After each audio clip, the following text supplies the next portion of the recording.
matter what the politics, external politics, no matter, what the cost, we still have to make moves personally and group and collectively to make sure we protect our past and therefore future. So thanks again for coming. And thanks for your patience as well. Coming to hear Peter Bailey, Baba Bailey, and Greg Carr is something that we would all do a lot to make sure we can do. And being here tonight is, this event tonight has really drawn a lot of people. So we're doing our best. We have 2 or 3 really able brothers running around, taking down displays so we can make sure we have more seats. So please bear with us for a second.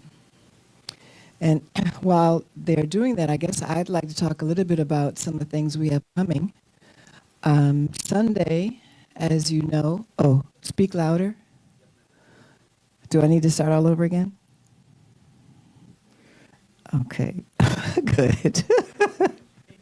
But if you can't hear me, if there's anything you can't hear anybody up here, please let us know. The speaker in the front is not quite as strong as the speaker here, so we may think we're very loud. So if you can't hear, particularly in the back, just let us know. So Sunday's event is going to be very interesting because, as you know, you may have heard, it's the 83rd. One of the reasons is because it's the 83rd anniversary birthday of Hakeem Madhubuti. Yay. 83 and counting. And that's Sunday. And the day after, turns out, is also going to be the birthday of Keith Gilliard. Now, they are in conjunction with Mark Lamont Hill launching their book, The Children of Gaza. And it's a collection of writers by Black. I haven't got the title in front of me. Can you have the title there? Can you hold up that book? For Children of Gaza.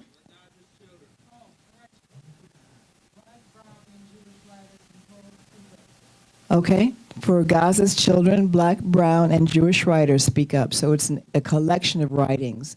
Alice Walker is in there. There are a number of other writers in there that have been speaking out for Palestine for a long time. And so we're launching that book. We're very privileged to be able to do that on Sunday. We'll have a reception here first at 4 o'clock on Sunday.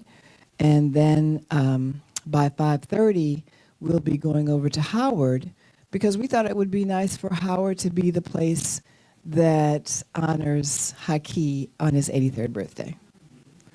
So we're doing this in conjunction with the Moreland Spingardt Center, Ben Talton, and it's going to be at the Blackburn Digital Auditorium. And that part starts at 6 o'clock. So we'll be selling books here, of course, too, and I'm not sure he'll sign here. He'll probably sign here, too.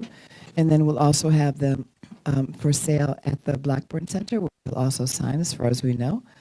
And it'll be just a nice celebratory and very also serious occasion to look at this issue of genocide in one of the places that's happening in the world right now. Tomorrow, just for you, tomorrow's private, but I'm going to tell you about it anyway.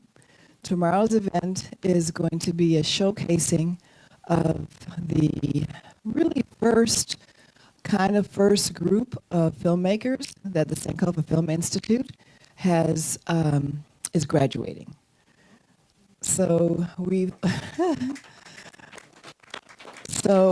we decided that it was important to make some real strides in training Black people in filmmaking. That we can't wait till we get funding, we can't wait till we get a bigger building, we can't wait for anything till the politics are right, till the grants work. We really have to use our time on the planet as best we can to do as best we can.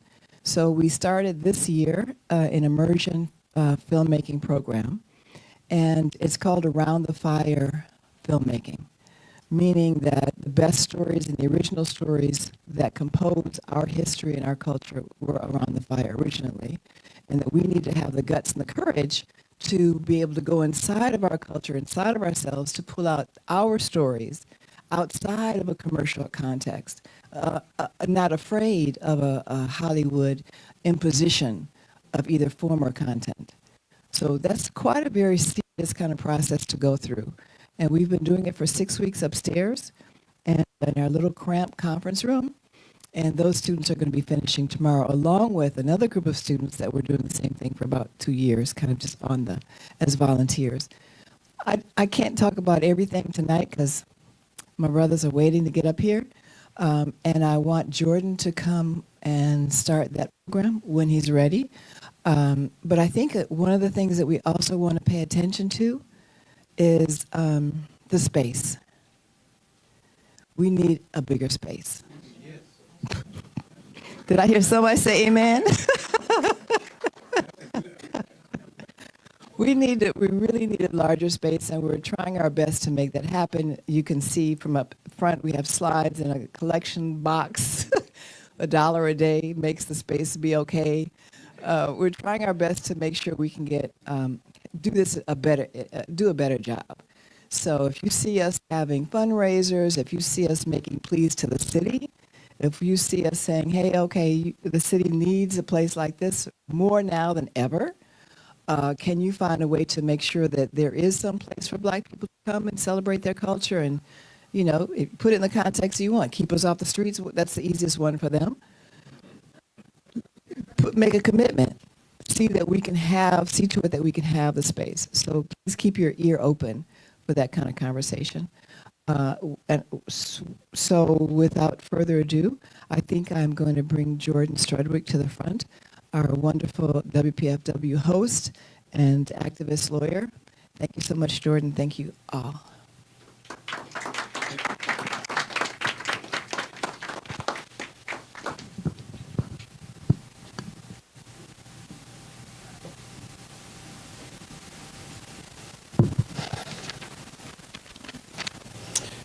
Family, welcome to Sankofa Video, Books, and Cafe. Today is the 60th anniversary of the assassination of Baba El-Hajj Malik El-Shabazz Malcolm X.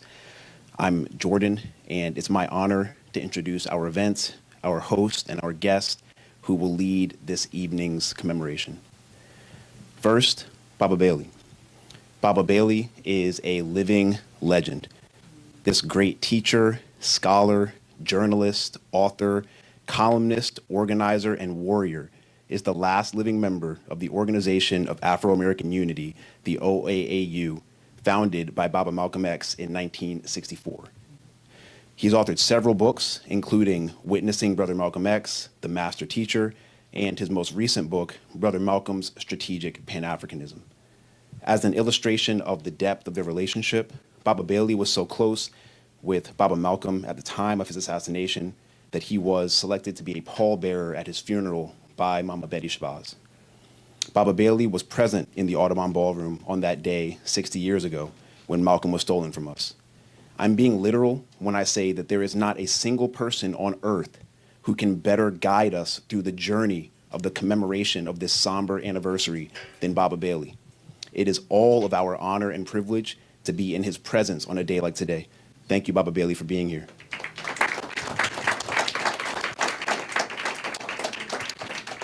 And of course, almost all of us know Dr. Greg Kamathi Carr, but for the 3 or 4 of us in this room who don't, Dr. Carr is the iconic Howard University professor of Africana Studies who is now jailbreaking the university system, reaching tens of thousands of people weekly through an assortment of radio and web-based platforms, most notably The Black Table with Roland Martin, SiriusXM Urban View Mornings, and of course the cornerstone, his weekly online show called In Class with Carr, co-hosted by Professor Karen Hunter. In Class with Carr is a beacon that Dr. Carr and Professor Hunter have used to organize thousands of people in an online platform called Nubia, the largest Africana Studies class in the world, where Dr. Carr does a million more things to organize our people around the spreading of the light of knowledge of self. Dr. Carr is going to give a libation so that we can properly initiate today's event. After Dr. Carr's libation, we will hear a beautiful poem by one of our community's great treasures, Mama Nubia Kai, her original poem, Malcolm. After Mama Kai's offering, we will engage with some recordings of Baba Malcolm speaking in the days leading up to his assassination, including a clip from a speech given at the Audubon Ballroom on February 15th, 1965, 6 days before his assassination. In the two brief recordings from these final communications we have from Baba Malcolm, we hear him directly speak to the fact that the crux and thrust of the organizing work that he was devoted to at the time of his transition was centered around the effective internationalization of our people's struggle. He speaks explicitly and clearly about his intention to take up the mantle of the Honorable Marcus Mosiah Garvey and the UNIA and to continue the work where Baba Garvey left off. I look forward to learning more about that from our master teachers this evening. Dr. Carr, whenever you're ready for the libation. Take this one. This one's okay? All right, what's happening? And after we finish, we're going to have a closing poem by our warrior lawyer, Nkechi Taifa, who is here, one of our reparation warriors among so many other things. So thank you, Brother Jordan. If you all saw the recording, everything here streams is recorded and streams on the Sankofa YouTube channel. You probably saw the community gathering concerned with our institutions along this corridor, which was known as we know as the Nile Valley for a long time, continues in their spirit, and black business and black institutions in the city. And Jordan is part of that work. So I want to, let's give him a round of applause and all those young people that are doing that work. Thank you. And all the staff here at Sankofa. As we heard Shrikana say, not only Hakeem Mahboudi's birthday, same day as W.B. Du Bois, 23rd of February, but 60 years ago, we know, of course, what happened 60 years ago today, which is what we're going to be talking about, but that was 3 days before somebody else's birthday. I'm trying to remember that's your birthday, anybody? February 24th is also Peter Bailey's birthday. So, so what number will that be, Bob? What? 87. Okay, is anybody older than 87? All right, so then that helps me very much, because before we pour libation, I must ask permission from the elder, and I think that will be you. Can we keep going, Baba? All right, thank you. Now we have permission. All right. And everybody knows that it's your birthday coming up. It's quite a sobering moment to realize that every time you come around the sun, you're reminded of what happened 3 days before that in 1965. And if memory serves me correct, for the many times you've talked about that in this space, particularly with young people, you say you didn't go anywhere. You stayed at your house all day on your birthday. You know, once you got all the people secured on February 21st, 1965, you just went home and stayed there for days. So we're gonna talk about all of that. We have a plan here. I'm gonna keep this libation short because there's a lot of Africans in here. We got Mama Nubia Kai. If y'all haven't read her work, there's so many that you could recommend, that I could recommend. Her work on maroonage is remarkable. If you ever get a chance, there's so many to pick, but I Spread My Wings and Fly. It's just so beautiful, that book, among anything. These are books you can get here at Sanko. Yeah, please, get that. Absolutely. So there are many ways to do this. Mama Cheryl DeRoche is here, who just wrote a book on Paul Quinn. If Bishop Quinn was here, he would probably give a prayer a different way. We got to stock it in here, get that book. It is remarkable. So we'll do libation today in just an abbreviated form in this plant, sitting here on this table with the continent of Africa on it, or in the shape of the continent of Africa. And we'll pour, connecting this living plant with this water, which we know is the major element that comprises all living things. But this isn't enough to have the things that recombine into living things, including our bodies.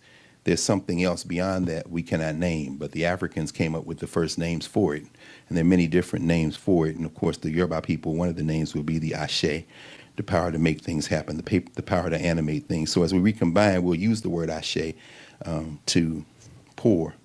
So we'll pour this first libation in recognition of that uncreated, formless, shapeless, ceaseless direction that comes out of the unity of darkness, that animating force, the great Ashe. Ashe. We pour this next libation for all of the things which we call living things, which are merely expressions of that Ashe. Ashe. We pour to all of the things that emerge out of those living things that become the things that we perceive as real, including each other. Ashe. We pour to the children of those who first came into existence on this planet, the mothers of every human who will ever walk this ball, the fathers of every human who will ever walk this ball, and those would be the Africans, the original parents of every being that we call human beings who will ever be here. Ashe. We pour to their children, our ancestors who, having come out of Africa, walked all over the world and became the various populations that we now see as distinct from each other, but we know all have one common parent. We pour to those who migrated around the world. Ashe. We pour to those children who stayed on the continent of Africa, who stayed on this landmass, who then migrated into the grasslands and the savannas, and who came through the Sahel, who went to the great rivers, the Limpopo and the Zambezi and the Nile and the Niger and the Senegal, and all of the places, the names for which they had original names, but they migrated to those water sources and built and raised the great civilizations, the great societies of Africa. Ashe. We name some of those societies that they raised, even as we realize that the vast majority of those people didn't live in large cities. The vast majority of people lived in small groupings, and all of them, whether in large or small groupings, began with the family. So we pour to those Africans who created the societies we know now as Kush. Ashe. Aksum. Ashe. Monomatapa. Ashe. Kemet. Ashe. Ifa. Ashe. Or I shouldn't say Ifa, I should say Ile Ife, Ashe. And we talk about Ghana, Ashe. We talk about Timbuktu and Songhai, Ashe. We pour to all of those societies, many which could be named, but we'll stop here just giving a few as representative. And we speak to those Africans who, having formed those societies, passed from generation to generation to generation to generation the knowledge that they had created and how to do that, how to live, how to resolve disputes, how to prepare food, how to heal, how to be in the world as full human beings. Ashe.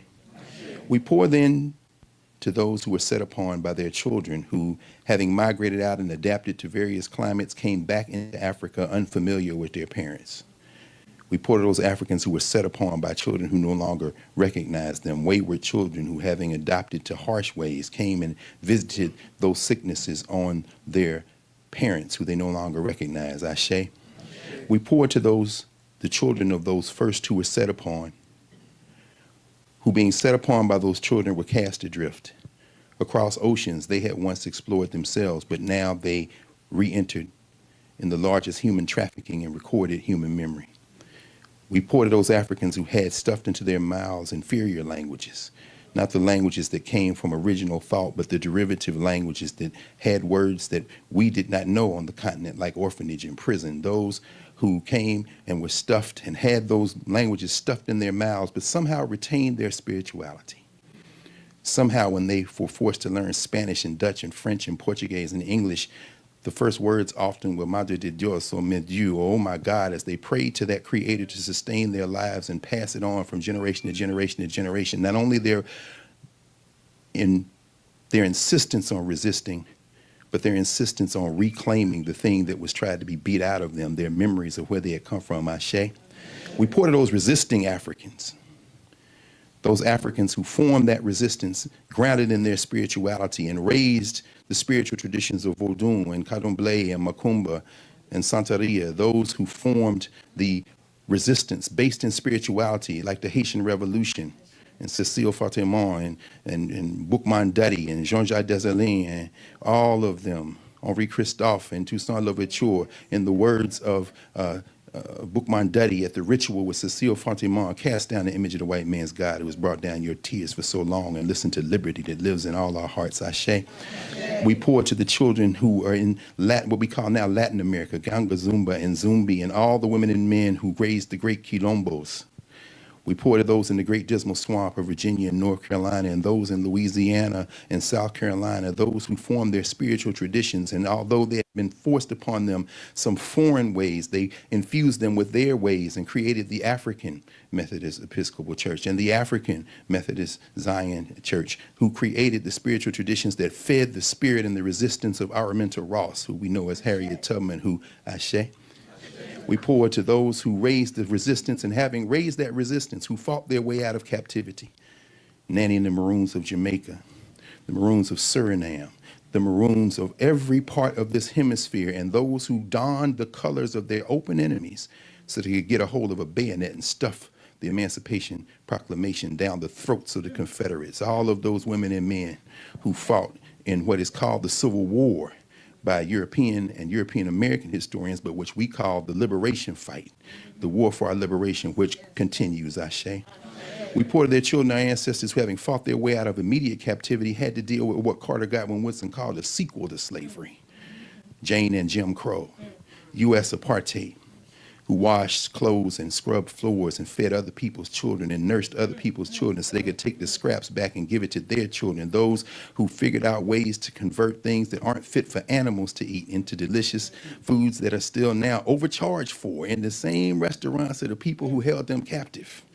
We pour to those children of our ancestors who became our great-great-grandparents, our great-grandparents, our grandparents, our parents. We cause you to call the names of some of those folks who laid down over the tripwire of white supremacy so that we could walk across and be in this room tonight. Let's call the names of a few of those ancestors who struggled and suffered and endured so that we could be here to call their names. Haywood Carr, Haskell Carr, these are bloodline ancestors. Thomas Hayes Jr., Gussie Hayes, Albert Williams, Dolly Williams, Doc Hayes, Nancy Hayes, Peter Hayes, Mommy Hayes, Doc Hayes, Evelyn Hayes, Ashe, Ashe. And as those names continue, we commingle them with our other bloodline ancestors who are not directly bloodline, but are commingled with our bloodline. And those are our national heroes, like a man who needed no pardon because he wasn't guilty of anything but liberation, but we forced them to pardon that man, and that is Marcus Mosiah Garvey, Ashe. We pour to El-Hajj Malik El-Shabazz, Ashe, and his parents, Earl and Louise Little, Ashe. We pour to someone whose birthday is today, and that would be Eunice Wayman, who we call Nina Simone, Ashe. We pour to Fela Kuti, Ashe, and Miriam Makeba, Ashe. We pour to all of those national people, Kwame Ture and Miriam Makeba.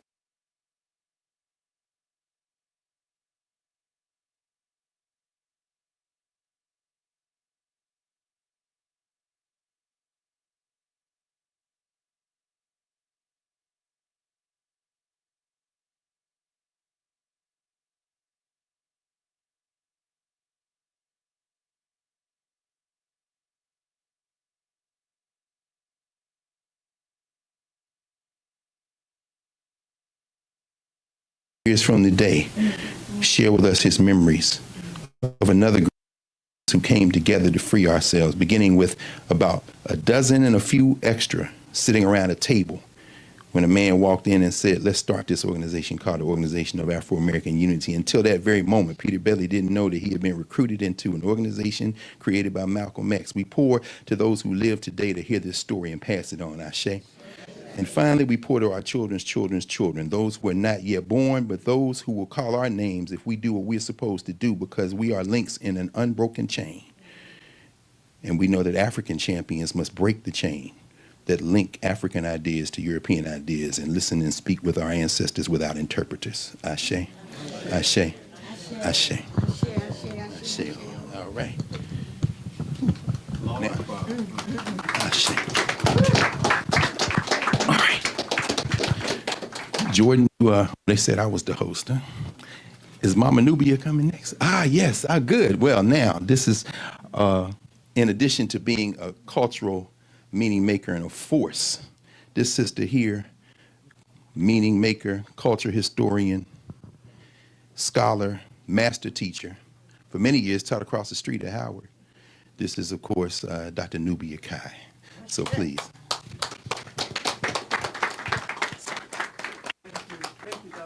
Yes, ma'am. I don't know. Take this one, Mama Newbie. Yeah, a button maybe. Let me hit it. And if not, I'll give you this one. Try it now.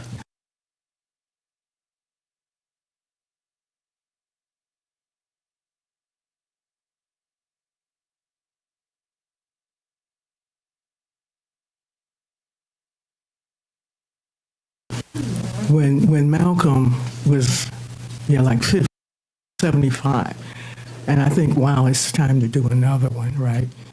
So this is 100, right? But since I haven't done it yet, I'm going to share the poem that I did around 1975. It's called Malcolm. Good men don't die. They stay around and take root in a cotton tree. And this tree grows in a field that is barren, but because it is proud and firm and strong, its very presence inspires the other sprouts to thrive and become great trees also. And when I speak to my children of you, Malcolm, this is what I will tell them: that you wore glasses and had a short cropped beatnik beard, but you wasn't no beatnik, even when you beat.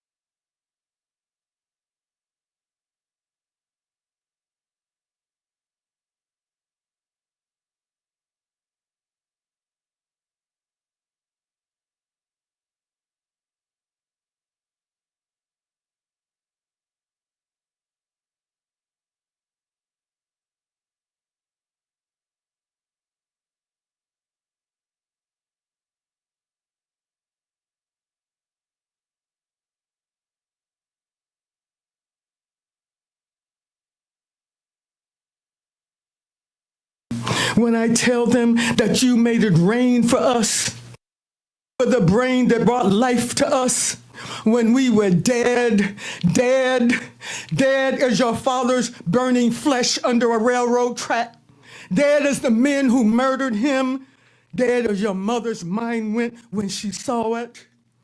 Shall I tell them how your words, quickened with the force of lightning, entered the holes in our heads and became seeds?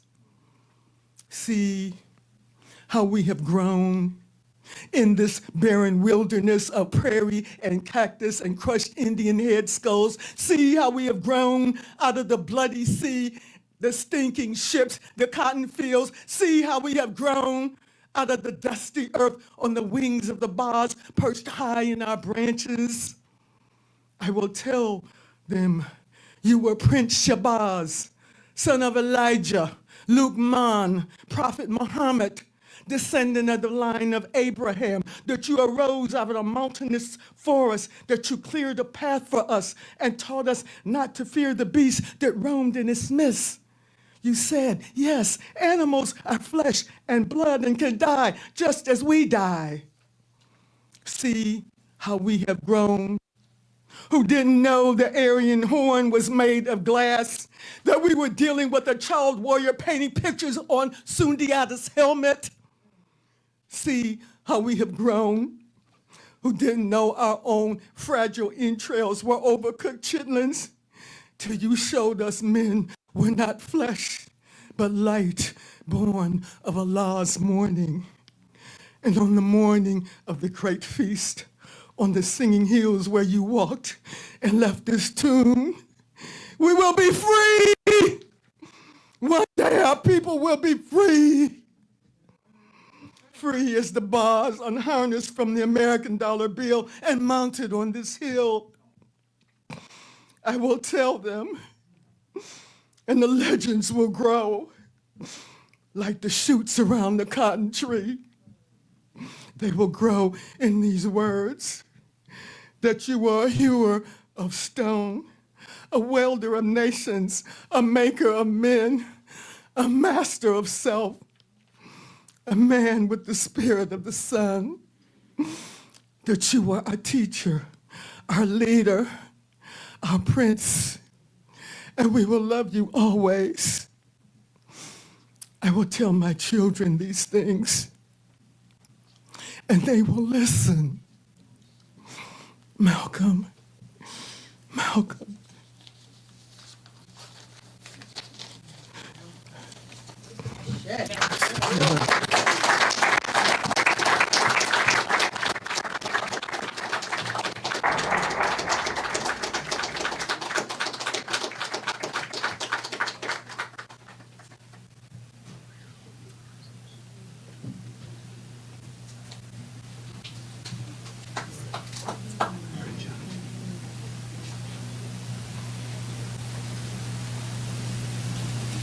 Now, what does this have to do with France, and England, and the United States?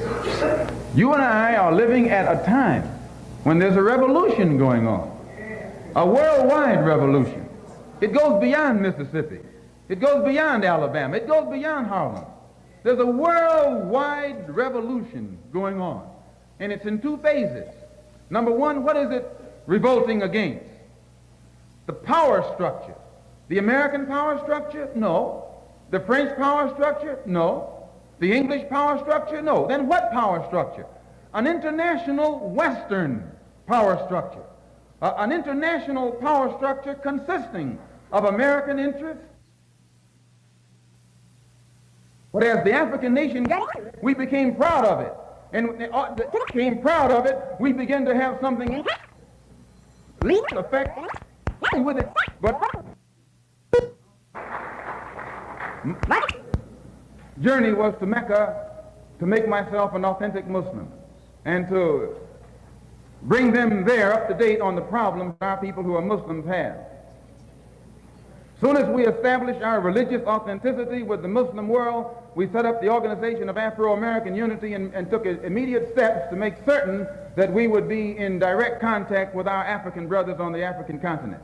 So the first step that has been taken, brothers and sisters, since Garvey died, to actually establish contact between the 22 million black Americans with our brothers and sisters back home was done by two organizations.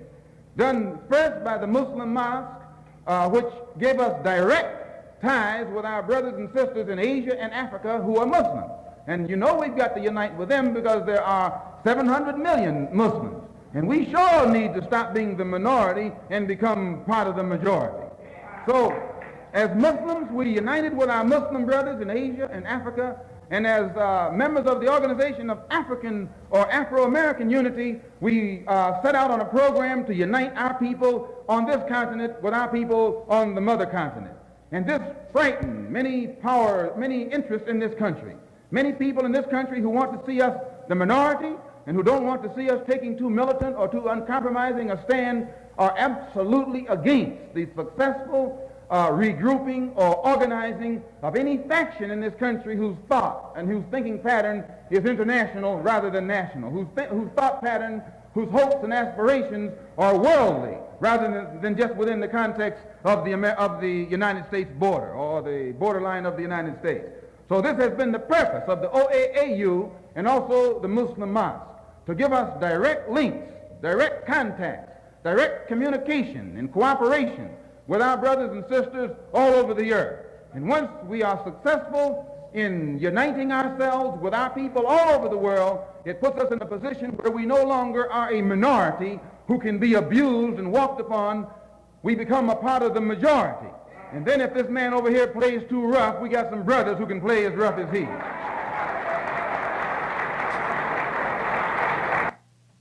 Well, for the past 10 years, the struggle in America has been confined to what has been projected to the public as a civil rights struggle.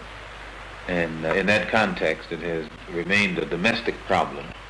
It has remained within the jurisdiction of the United States. And as such, it has been impossible for the Afro-Americans or American Negroes to try and enlist the support of other dark-skinned people who are being oppressed the world over in that struggle. And the difference now in the direction that the struggle is taking from the direction that the struggle has been going in the past, there are many of our people who are thinking more deeply and more broadly and are beginning to see the importance of lifting it out of the national context or out of the domestic context or beyond the jurisdiction of the United States government. And the only way this can be done is by internationalizing the problem and putting it at a level where it can be taken into the United Nations, and then all of the other independent nations on this earth can involve themselves in our struggle and support us. And the only way by which this can be done, instead of it being called civil rights in the future, we're going to have to label it a human rights struggle or the struggle for human rights. And as such, we can then take it into the United Nations through the avenues that have been set up by the United Nations Commission on Human Rights. We can take our problem before the United Nations in the same manner that the problem of South Africa, Angola, Mozambique, Hungary, the Arab refugee problem, it becomes a world problem. And as a world problem, then the Afro-American or the so-called Negroes equal results, because it's not left up to the one who's responsible for it anymore, but it's put at a level where the whole can see that our plight is wrong. It stood in our path in the past.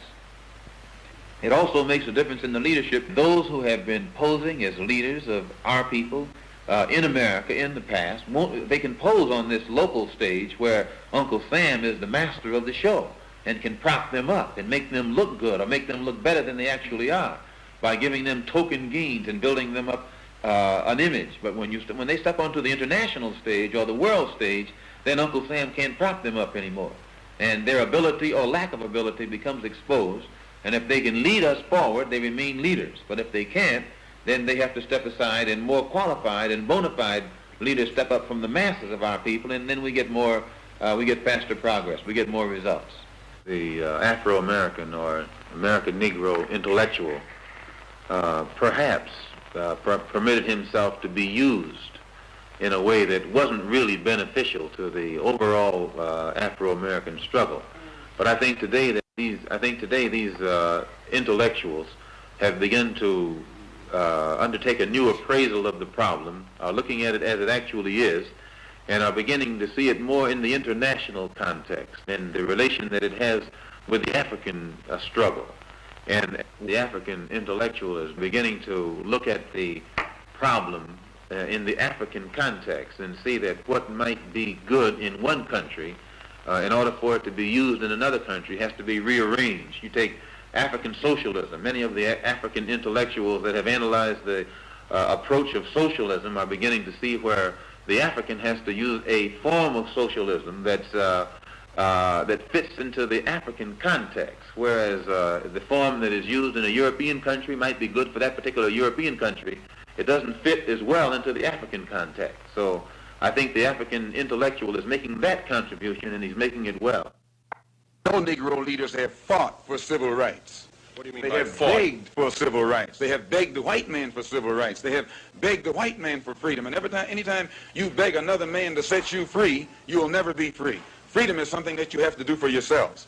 And until the American Negro lets the white man know that we are really, really ready and willing to pay the price that is necessary for freedom, our people will always be walking around here second-class citizens, or what you call 20th century slaves.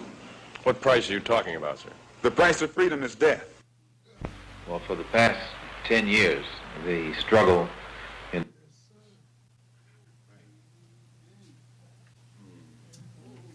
Malcolm X. No sellout.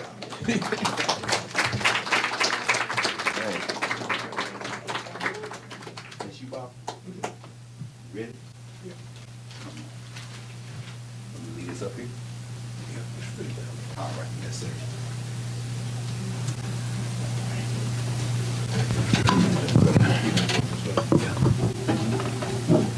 You good?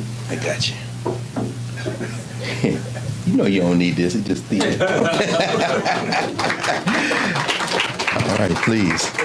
Hey, Peter Bailey, why don't you take this one, Bob? Oh, thank you. I'll move this one aside. And, well, I turned that one off. Yeah. You want that? Yeah. That way you ain't got to hold it. Yep. Oh, okay. I'll take that one. You can just chill. Mm-hmm. You got to Oh, check. You ain't got to lean up into it, Bob. Before we continue, I do want to raise another name. He taught on this faculty. He taught on the faculty at Howard from 1970. He was in town before that at what was Federal City College, now University of District of Columbia. Before that, North Carolina Central College. He was here from 1970 until, maybe I should do this one. From 1970 until last spring 2024. And when his wife said at his retirement that he couldn't stay home with her every day. So I said, Mrs. Adams, as long as Russell Adams wants to teach on this campus, he has a job as long as I'm chair. And he decided to teach until last spring. I got news from his son, Russell Lowell Thomas, on Monday. I was on my way to South Carolina, and someone told me to check with Lowell because I talked to Dr. Adams 2 weeks ago. Mr. Nalda Gaddy, who looked after him, was our boss over in African American Studies, let me know that he had not been feeling well. And so I called, and he was in the hospital, and Lowell told me indeed at 5:20 a.m. this Monday, Russell Adams made transition at the age of 94. So there's some students here, recent graduates of Howard, who were in the last class that he taught, senior seminar. So I just wanted to raise his name in part because, he poured his life into students, and he had a lot of books that he made transition with still in his head, but his books were in the lives of his students. But this is the book that he's known for, Great Negroes, Past and Present. Some old people know this book, right? The great book. And so I brought it because, of course, there is included in this edition a page on Malcolm X. And Baba Peter, since we're both what polite company would call bibliophiles, and behind our back people would call pack rats, I know that there's not a scrap of paper you have encountered over the arc of your life that you don't still have. I've been to your house, but at any rate, but we kindred spirits in that. And so I brought a few of those books out tonight because I wanted to allow some of these ancestors to help be in conversation with you as you remember.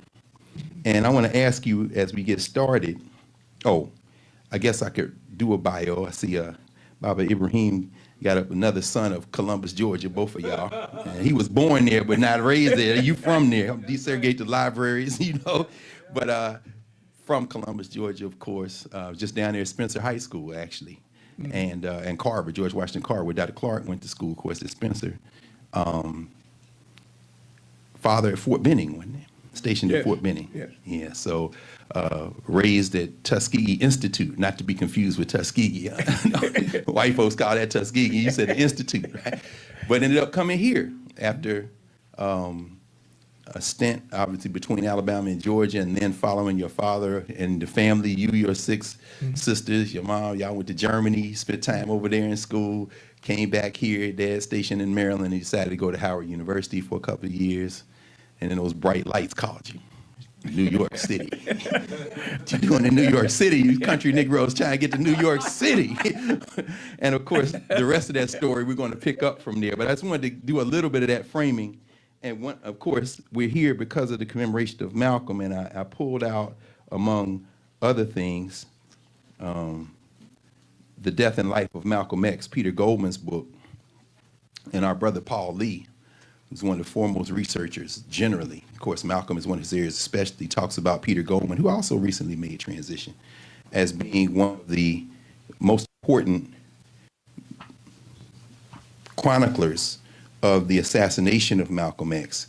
But before we continue, I just want to read a quick, did you ever cross paths with John Oliver Killings? Of course you did. I know. I'm just playing. So tomorrow, Sunday with Baba Haki, of course, Haki Mahmoudi came here to teach at Howard, connected to something called the Institute for the Arts of Humanities, run by Stephen Henderson, who was a professor in the Afro-American Studies Department. A lot of Negroes don't like to remember that. They talking about all this black stuff across the street, but they seem somehow to have skipped over the Department of Afro-American Studies. But that's okay, because I remember it all. But anyway, the point is, though, that Stephen Henderson and the Institute for the Arts of Humanities had a writers' conference, a regular writers' conference, and John Killens would come. And this is what John Oliver Killens said when he was in residence at Fisk University, when he was the writer in residence there, as you remember. And of course, one of the other things that Baba Peter did, and maybe you'll talk about tonight as well, is that for many years you worked with Negro Digest and Black World, the great Hoyt Fuller. Yeah. So many things. I mean, there's a reason why Malcolm X asked Peter Bailey to be the editor of the OAAU newsletter, of course, and I hope you'll share that with us. This is what John Killens said, and I need to pull out my CVS glasses. Yeah, you know how that is. Time is filled with swift transition, as the gospel says. All right. This is what Peter Goldman chronicles from John Oliver Killens after Malcolm had been assassinated. Mm-hmm. Quote, this is John Killens. Quote, I had always thought of Malcolm as an artist, Killens said, but an artist of the spoken word, as we saw. I remember I was a writer in residence at Fisk University when he was killed. I had an appointment for the second semester, and I came on February the 1st. On March the 1st, I spoke at a convocation, and I asked them to stand for a moment of silence for 4 departed black brethren. I named them slowly. These are people who had made transition just before Malcolm in the months and weeks before. Nat Cole, Sam Cooke, Lorraine Hansberry, friends with Malcolm, of course. Half that faculty was white, but they all began getting up. And then Killens says, he said, and Malcolm X. I said, and some of those people wound up squatting in midair. Professor Bailey, we talk about Malcolm with so much love today. Killens talking about 1965, though. Could you take us back to 1965 and the environment that surrounded you all as you started the OAAU? And I mean, take it wherever you want, but you know, sometimes we forget that everybody wasn't always so popular and on T-shirts back in the day. Peter Bailey, please, Bob. Well, I must say that I was not an original fan of Brother Malcolm. I don't really know him very much, but I judged him by what I had heard. And they said he was violent, and he believed in violence, and he was a hater and all that kind of stuff, you know. So I kind of, you know, accepted that as the definition of him. And then after my 2 years at Howard, from 1960 to 1962, when I was working in New York in the summer, and after the second summer working in New York, I decided I was going to stay in New York rather than come back to Howard. But I stayed on the West Side because I had completely accepted what people were saying about Harlem. I mean, I thought Harlem was just one big mess, and that you would be absolutely crazy to move to Harlem. Then one day a friend of mine called me and told me that there was a woman in Harlem on 142nd Street between Lenox Avenue and 7th Avenue. That is now Malcolm X Boulevard and Adam Clayton Powell Boulevard, but in those days it was Lenox Avenue and 7th Avenue. And that this woman had an 8-room apartment on 142nd Street. And the rent control was still in New York then. So she was paying $56 a month for an 8-room apartment. So when my friend told me that, I said, man, to get 8 rooms for $56 a month, I'll take my chance and move to Harlem. And that's what I did. I moved very, very reluctantly to Harlem till I got that deal. And I often asked myself, suppose that deal had never happened, I'd probably stay right down on the west side of Manhattan for the rest of my life. But I moved to Harlem, and I remember that I moved in on a friend that helped me move moved in on a Saturday morning. And, I mean, on a Friday. And then on Saturday, instead of getting, unpacking, I said, let's walk down, Lenox Avenue. So we start walking from 142nd Street to 125th. And I'm looking around, that's Harlem. This is my, an introduction to Harlem. And then we got to 125th, we said continue. And so we moved down to 116th Street and Lenox Avenue. And we got down there, we saw a crowd gathering. And we said, well, what's going on? And they said, Malcolm X is going to speak. And my initial reaction was, oh, well, what is he going to say? Then I decided, let's hear what he got to say. And we stood on 116th Street. They had set up like a stand there. 116th Street is a wide street, and it's right across the street from where the Nation of Islam's a building was. It was right across the street from there, and then it had that wide sidewalk. And they set up a stand there, and Brother Malcolm was going to speak from the stand. And so I said to my roommate, I said, let's see what he's got to say. And Brother Malcolm spoke for almost 3 hours. And by the time he finished speaking, I had become a supporter. I had never in my life heard anyone talk about the race situation in America with the truthfulness that he did that afternoon. I mean, I could not believe it. And the way he said it and the way he put it and the way, and he started talking about, and the thing that really, more than anything else, I had studied at Howard, psychology and those kind of courses. But Brother Malcolm spent at least, I would say 45 minutes of about a 2-hour speech talking about attacks on the mind. I had never heard that before. And he sat there, and then I began to think of all the things that I personally had done.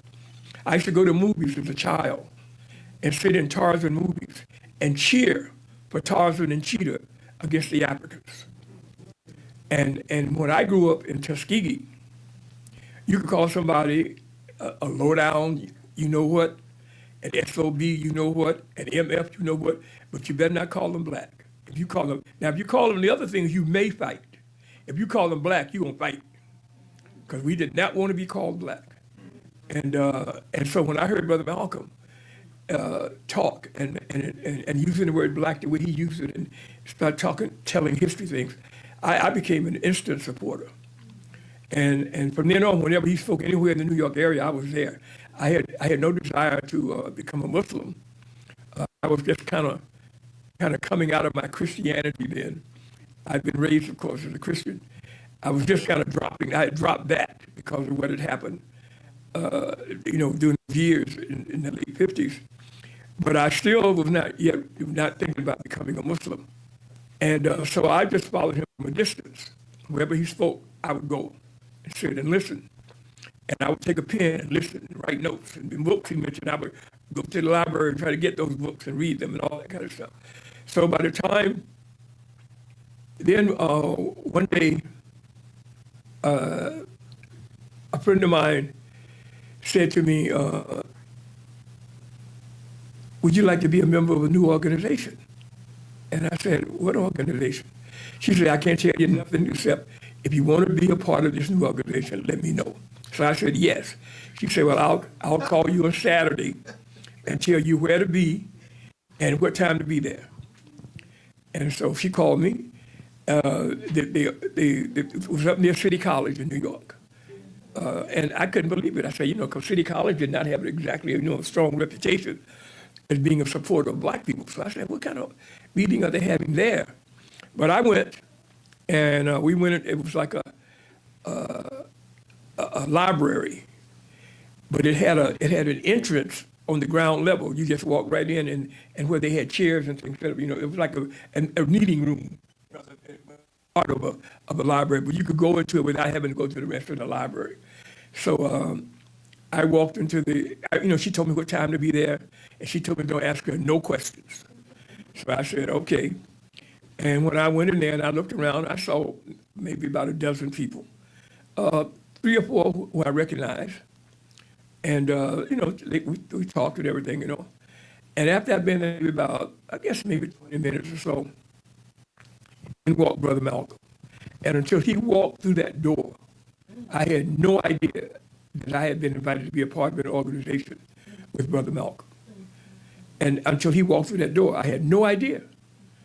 And so when he walked through, I almost fell off my chair, and unfortunately for me, the chair that they assigned for him to sit in was right across the chair that I had been assigned to sit in. So I could really be and look at him and listen as he talked. And that's when he told us that he was about the formation of the OAAU, and he was naming it after the organization, the African organization, I think, which had been founded a year before, called the Organization of African Unity. So he said our organization would be the Organization of Afro-American Unity. But he did say one thing I'll always remember. He said, being connected with me means you go into the FBI files. He said that to us. He told us that up front. He said, so if you are concerned about that, then you need to leave. And there were a couple of people in the room who actually left. But I stayed, and then we began, and he's talking, that's when we began to form what became the OAU. And after we had a few meetings, they started saying, what you going to do? How you going to be? Somebody wanted to be the youth committee, somebody the education committee, somebody the economics committee. I didn't know what to say because I didn't have no specialty in any of those areas. And then he said he wanted a newsletter. He said because Brother Malcolm told us that he strongly believed that no matter if you have any organization or any movement, you must have your own means of communication. You can't, even if there are people out there who like you and support you, still you need your own communications. So, I'd done a lot of reading. I read a lot, and I could write, fairly well. So I kind of volunteered to be with the newsletter, and that's how I became with the Organization of African American Unity newsletter. The first 3 issues we called the OAAU newsletter, and then we began to hear a lot of talk about the white backlash. And that was in all the papers about the backlash, this and the backlash that. So we decided to call our newsletter the Blacklash. And the last 9 issues of it was called the OAAU Blacklash. And I became the editor. And that was my introduction to journalism. And Brother Malcolm strongly believed that if you have an organization or a movement, you must have your own means of communication. You cannot depend on other people to cover your stuff and write about it. You must do it yourself. So we started up, we did, like a regular paper, and we made copies of it, but we call it the OAAU newsletter. And that's what I did up until February 21st, 1965. Brother Malcolm was going, oh, by the way, he always taught us that it was very important that you learn to listen. He said, you gotta listen. Don't go, sometimes when you go to events, just sit there and listen and take notes, if it's necessary, have up your pen, take notes. But I became a listener. Because, at that time, I had the habit of, jumping up and saying things, and getting myself done. But he said, no, you got to learn to listen. And that's where I learned to listen.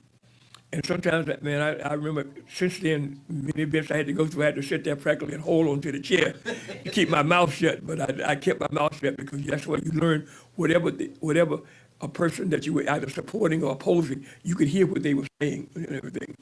And on February 21st, 1965, Brother Malcolm called. Brother Malcolm, he had been away, and he was back, and we were having a rally at the Audubon Ballroom, which was up near Columbia University. And when I got there were just a few people there. Then the crowd grew larger, because he was coming back and had been traveling a lot in Africa. So this was a time to hear him, after that trip. And when Brother Malcolm came in, I said, Brother Malcolm, there's something I want to ask you about for the newsletter. So he said, well, when you get a chance, come backstage and bring it with you.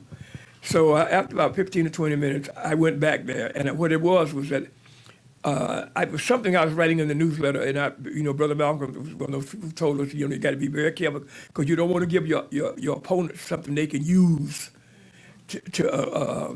and so I had a quote, and I was saying that I asked Brother Malcolm can I use this quote, in the newsletter. I'm so sorry to interrupt. If you are parked in the parking lot next door, you need to leave.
And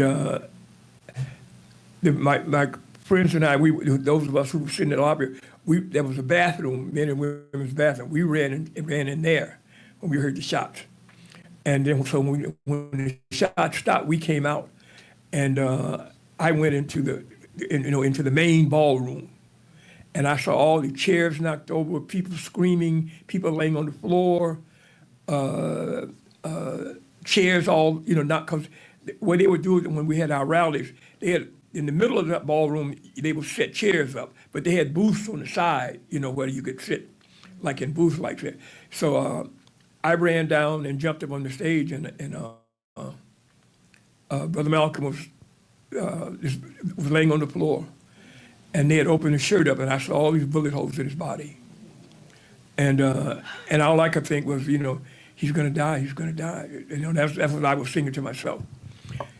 Columbia University Hospital was right across the street, and not one doctor or one nurse from that hospital would come across the street to the Audubon. The brothers had to take one of the rolling, what they call those? Gurney or? Yeah, they put patients on. Yes, sir. They had to take one and bring it back and put him on it, and then take it back across the street to Columbia University Hospital. And I walked around there for a while, and then I went home. And it was only when I got home that I really broke down.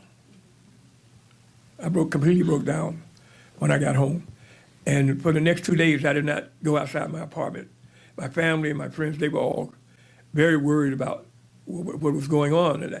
And I wasn't sick or anything. I was just feeling so bad that I did not want to go outside. I just stayed and my birthday was 3 days. That's why my 27th birthday is always the worst birthday that I ever had, because it happened 3 days after the assassination of Brother Malcolm. So that birthday, I did not go out on the birthday. I stayed in that apartment for about 5 or 6 days, and people would come by and bring me some food. But that was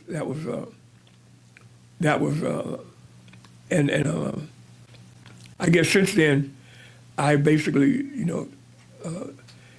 told young people, as many young people as I can, about Brother Malcolm and who he was and what he really was, like what he meant to us. I call him a master teacher because he was a great teacher. And I always say that Brother Malcolm was, a great human being, a great black man, a great Pan-Africanist, a master teacher, and I also call him a great listener. I think it was very important to tell young people that he could listen. And sometimes we would have meetings with just a small group of us. And we would sit around with him, man, and we'd be running our mouth. And he would just be sitting there, and you could see him listening. And he would pick up things. He was a master listener. And he taught us. It was from him that I learned how to sometimes keep my mouth shut when I go with the meetings and things like that, and just sit there and listen and take notes and about what was going on.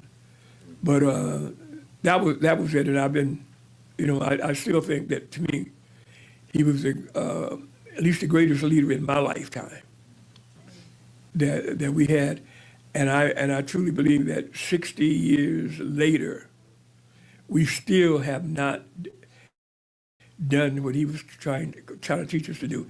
I got a statement about the importance of unity that I will read once we get through. Okay. So Bobby, in that spirit, your two books, the first one your two most recent books, the one on Malcolm, Master Teacher, and then the Brother Malcolm X's Strategic Pan-Africanism, where you reproduce some of those newsletters, so you can get Blacklash. You can see the actual newsletters in the book. Yeah, because we covered what he was doing. Please tell us what was the vision of Whenever he went anywhere, was doing anything and traveling, we published it in our newsletter. Any statements he made, the cover of the book, the 7 leaders, the names you see here are 7 African leaders in Nkrumah of Ghana. I don't have my glasses on. Not real for you. Read them for me. I got my drugstore glasses on. Jomo Kenyatta of Kenya.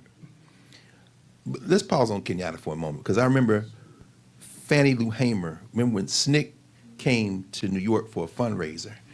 And if you hear the SNCC singers, they're singing Oginga Odinga. If you've ever heard that recording of them in Harlem singing Oginga Odinga, that recording appears on the Smithsonian Folkways recordings of Voices of the Civil Rights Movement. But you never hear it paired with the recording that comes after. After they finished, Malcolm comes up on stage, and you can get that recording, and he introduces Fannie Lou Hamer and calls her this warrior, and he starts talking about Oginga Odinga and Kenya and the importance. And I remember, never forget having a conversation with Matthew Jones, who wrote that song, also the Ballad of Medgar Evers in the Mississippi River, and asked him about that. And he said, this is, of course, when those SNCC students got arrested in Atlanta at the restaurant. And the song talks about how they went down to the Peachtree Manor Hotel to see Oginga Odinga, and they're connecting Kenyan struggle with the struggle here. So Jomo Kenyatta, Kenya. Gamal Abdel Nasser, Egypt. Yeah. Go ahead. It was under Brother Malcolm, folks. Egypt is not in the Middle East. Egypt is in Africa.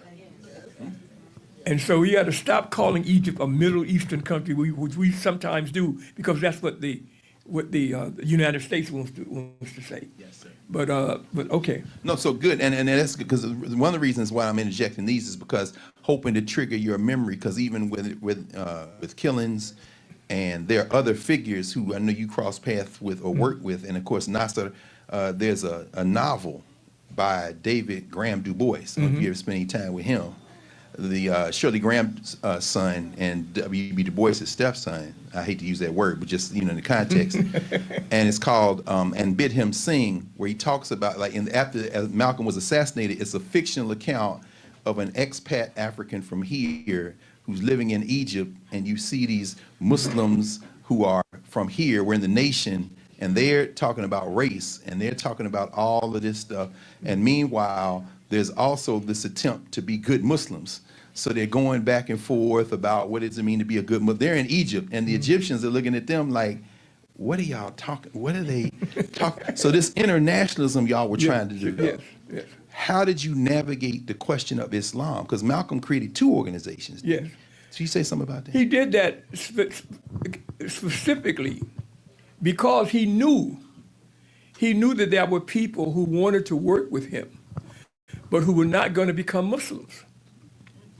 You know, some were not going to become because some of them were very serious Christians, who were part of the people who but they wanted to work with Brother Malcolm. So Brother Malcolm understood that, and that's why he organized the Organization of African American Unity, along with Muslim Mosque Incorporated, was for those people who were Muslims, and the OAU was for everybody. Everybody who just believed in Pan-Africanism and the importance of unity. Yes, sir. So that was why the OAU was formed. Because I never had any desire to become a Muslim, because I was kind of pulling away from Christianity at that time, and I was not going to go join another religion as far as I was concerned. I felt as though it wasn't for us. I believe in spiritualism. I really do. I think that we are very spiritual people, and we must have things. But to me, you can be spiritual and not be religious. The next name that you cover, Kwame Nkrumah, Ghana. Kwame Nkrumah. I remember he came to New York, and we heard that he was there, and Brother Malcolm, told us about him. Brother Malcolm was the one who made us very aware of what he was doing and how he had received him when he went to Ghana. He had received him. The things that Dr. Carr is reading, those leaders, Brother Malcolm spent 1.5 to 3 hours with each one of them. Yes, sir. Some of them he spent 1.5 hours, some he spent 3. So they were treating him like he was like a foreign minister or our Secretary of State, and they were listening to him and they sat down with him for 1.5 to those leaders. When you hear the rest of them, you'll see. And I am convinced that when that happens, when J. Edgar Hoover and those boys say, he got to go. Oh, no question. Because I don't think they really believed in him, what he was talking about, like you saw on the screen, where he talked about the importance of internationalism. We call ourselves a human rights organization, not a civil rights organization, because the international term is human rights. And I think when those 7 leaders met Brother Malcolm, and then they meet him at some event and shake hands and talk for a couple minutes and move on, he had meetings ranging from 1.5 to 3 hours with each one of them. And I really truly believe that played a major role when the State Department and the U.S. government and the CIA and those folks said, this kid is dangerous. I want to, in a minute, I'm going to ask you about Malcolm X, The Man in His Times, the book that John Henry Clark edited, but that you and Earl Grant helped with, and the appendix, which includes that charge, the international charge he talks about. I'm going to ask you about why y'all made that decision. And by the way, there are a few books I saw the stalwart staff at Sankofa have in stock on Malcolm, including Marika Sherwood's book on Malcolm X's internationalism. She recently made transition as well, Marika Sherwood, a few weeks ago, I think, and I saw them in the back, just to help flesh out that internationalism. The next name, Julius Nyerere, Tanzania. You just beat all of them. All right. Milton Obote, Uganda, and Sekou Touré, Guinea. Yes, sir. Those were the major leaders in Africa at that time. And every single one of them, as I said before, met with Brother Malcolm from 1.5 to 3 hours each, which means they treated him as though he was kind of like our Secretary of State or our foreign minister. That's the way those African leaders treated him. And I truly believe that the United States government, J. Edgar Hoover and those boys, when they saw that, the State Department, because they tried to get them to not allow him to come to their countries, or to not accept him. And not only did they accept him, but the leaders sat down with him for 1.5 to 3 hours. In long-term discussion, man, that was powerful. Yes, sir. And I think from that, they decided that we got to do something. And of course, there's a bookshelf of books on Malcolm, and more each day, including one of your former colleagues, at least comrades in journalism, Les Payne, who I think is his latest book. His daughter finished after he made transition, When the Word is Given. But this book, Malcolm X, The Man in Our Times, I think holds a particular important part in that literature because it was compiled by people who knew Malcolm, including you and Earl Grant, John Clark. And you all included the statement of basic aims and objectives of the OAAU at the end of the book in the appendix from June 1964. And that also gives us a bit of a timeline because y'all began meeting in 1964, right? For the OAAU, was it? Yes. Okay. And so, you know, without going through all of it, there are some major headings that you all talk about. These areas, maybe if you want to say something about the areas that you all highlighted that we should be focused on. Self-defense, education, politics, economics, social, culture. Those 5 areas. Any thoughts on as you all were coming up with this framework, why those areas were so important? Well, because they are culture. See, to me, I learned from Brother Malcolm and other people that I later met, like Harold Cruz and Hoyt Fuller and Lerone Bennett Jr. They made me understand the importance of culture. Because, you know, and Brother Malcolm understood the importance of culture. He understood clearly the importance of culture. And I think today, too often people, we have a tendency to say, we're going to talk about politics and economics. You know, we ain't going to talk, you know, don't be on that culture, because they equate culture with quote unquote entertainment, which is what they do in this country. But Brother Malcolm, they understood that culture was very, very, very important. So when I tell anyone now you're going to do something, you must have a culture, because if you have the correct cultural attitude, you will almost automatically do the right thing politically and economically. If you have a strong cultural connection with your people, you will almost, you know, nobody will have to tell you about do the right thing politically and economically. Just, you know, that'll follow. So I think culture is extremely important, and Brother Malcolm understood that very, very well. Can we, and just give everybody a baseline for where we are now, it's just after 7:30, 7:34, we'll do maybe 10 more minutes, and then we want to open up for conversation. But before we get into, folks, in conversation with you, Peter, we're going to ask our warrior sister, Nkechi Taifa, to do her poem on Malcolm X, if that's all right with you, sis, and then we're going to transition into the conversation. Okay. In the book, before your last book, Witnessing Brother Malcolm X, the Master Teacher, where I don't know who this young dude is with these glasses on, I'm talking about. I guess it's you. But I'm thinking about this because in that Malcolm X, the Man in His Times, which, by the way, Baba Calhoun republished, so Africa World Press has it. It's not out of print.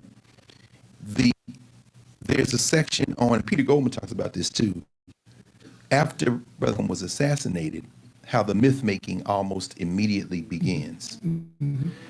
And so, actually, before we even get to that, could you say a little something about the funeral ritual? Because in many ways, we talk about our black shining prince, Osley Davis. I mean, almost immediately, Malcolm is beginning now to turn into this character this figure who may not even be human anymore. He's either a saint or a sinner, ain't no in between. Could you talk about the days after when you finally emerged and then they have the ritual, you were pallbearer at the funeral? Talk a little bit about that. Well, you know, being a Muslim, I think you're supposed to have a funeral, I think, in 2 days, right? Yeah, I think so. In Islam, yes, sir. But because of the situation, Sister Betty allowed it to go a little bit longer till we get things organized.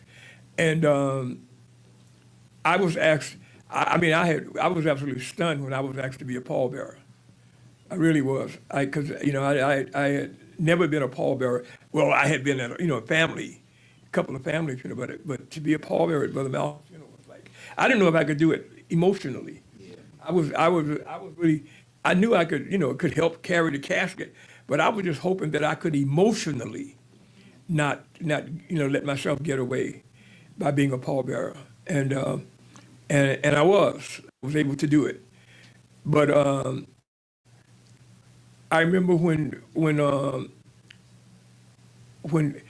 there were so many people who came to the Audubon Ballroom when they had the funeral services, and I remember some people were in tears. Even a lot of the men were in tears, the women were in tears, and those of us who had been involved with him, we were struggling to keep ourselves, kind of cool,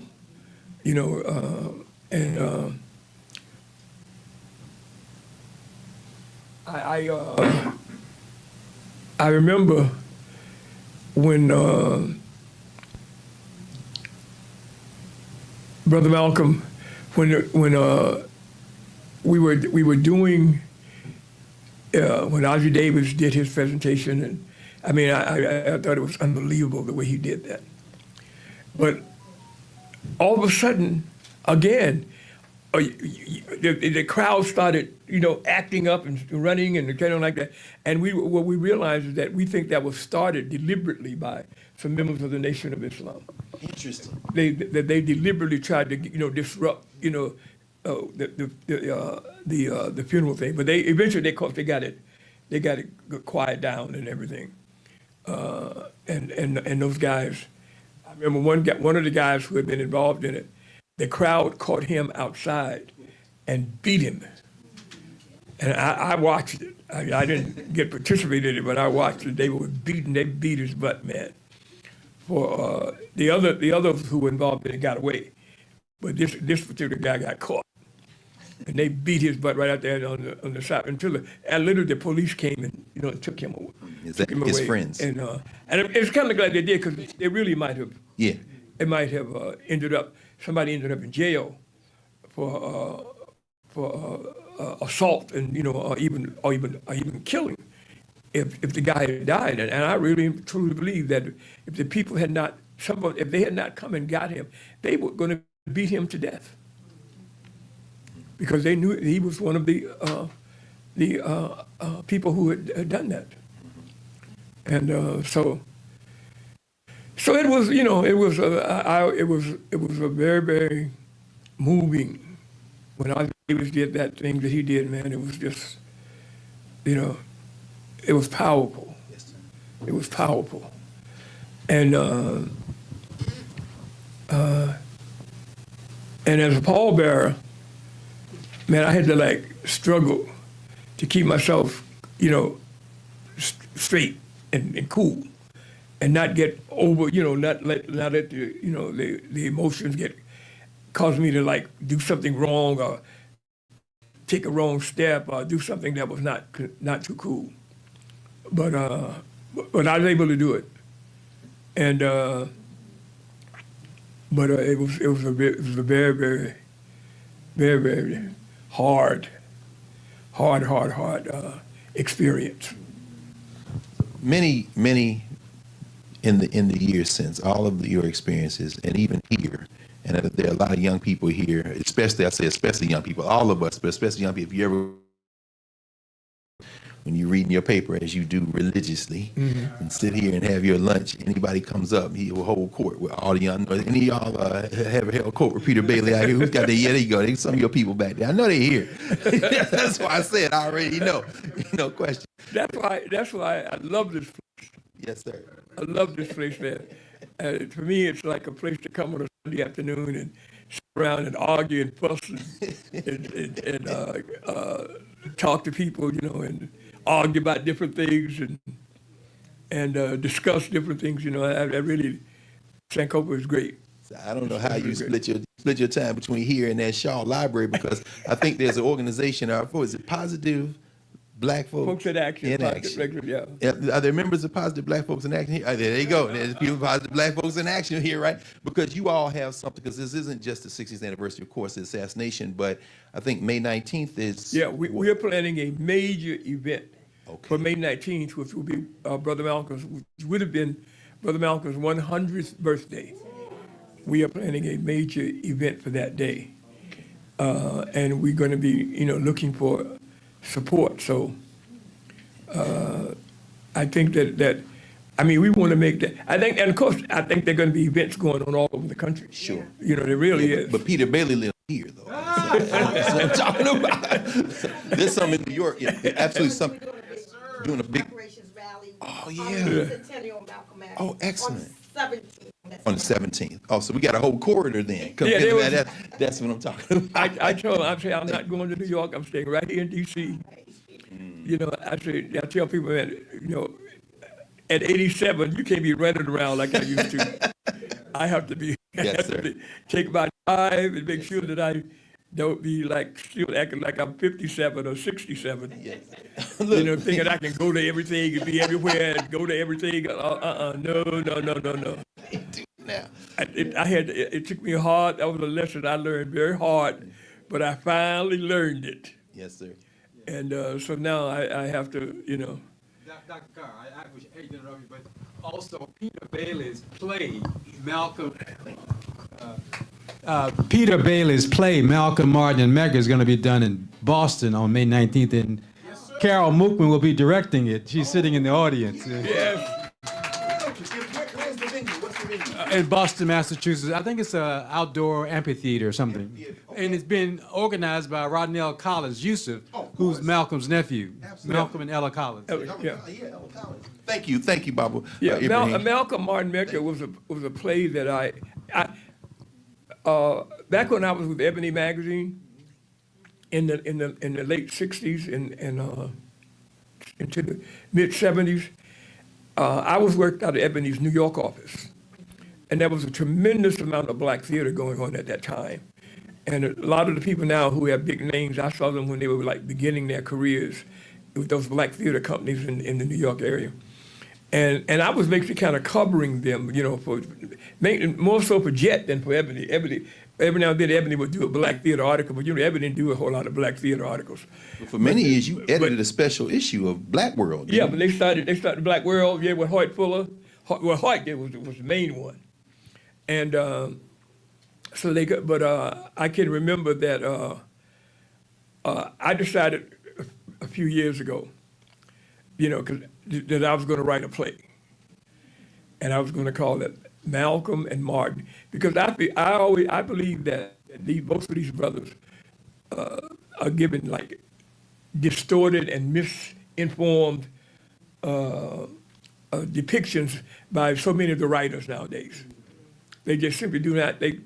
So I wanted to write something that showed these two brothers, really, to me, the way they really were, and they never, they were eventually, I really believe, going to get together. Mm-hmm. And of course, and that's another thing that I think that J. Edgar Hoover and those boys were very concerned about, the possibility of a working relationship between Brother Malcolm and Dr. King. I think they were very, very concerned about that. In fact, he said it. Yeah. Hoover did. Yeah. And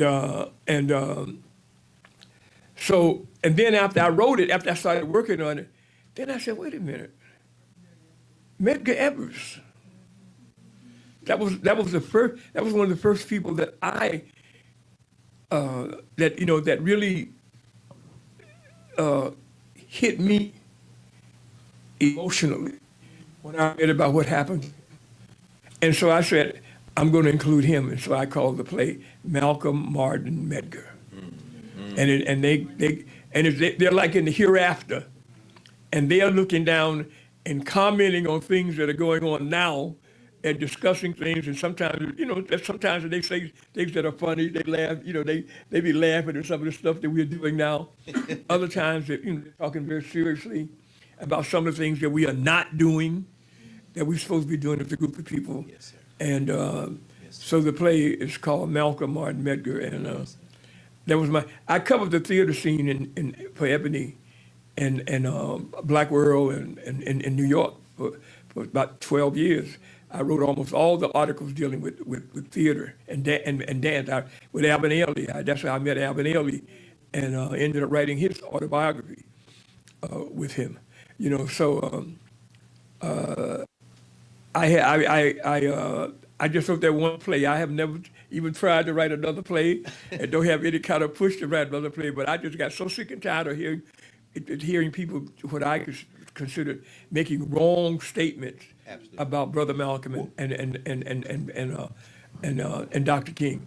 So I said, you know, get to have these people, you know, just do something that show these two brothers, you know, and how they.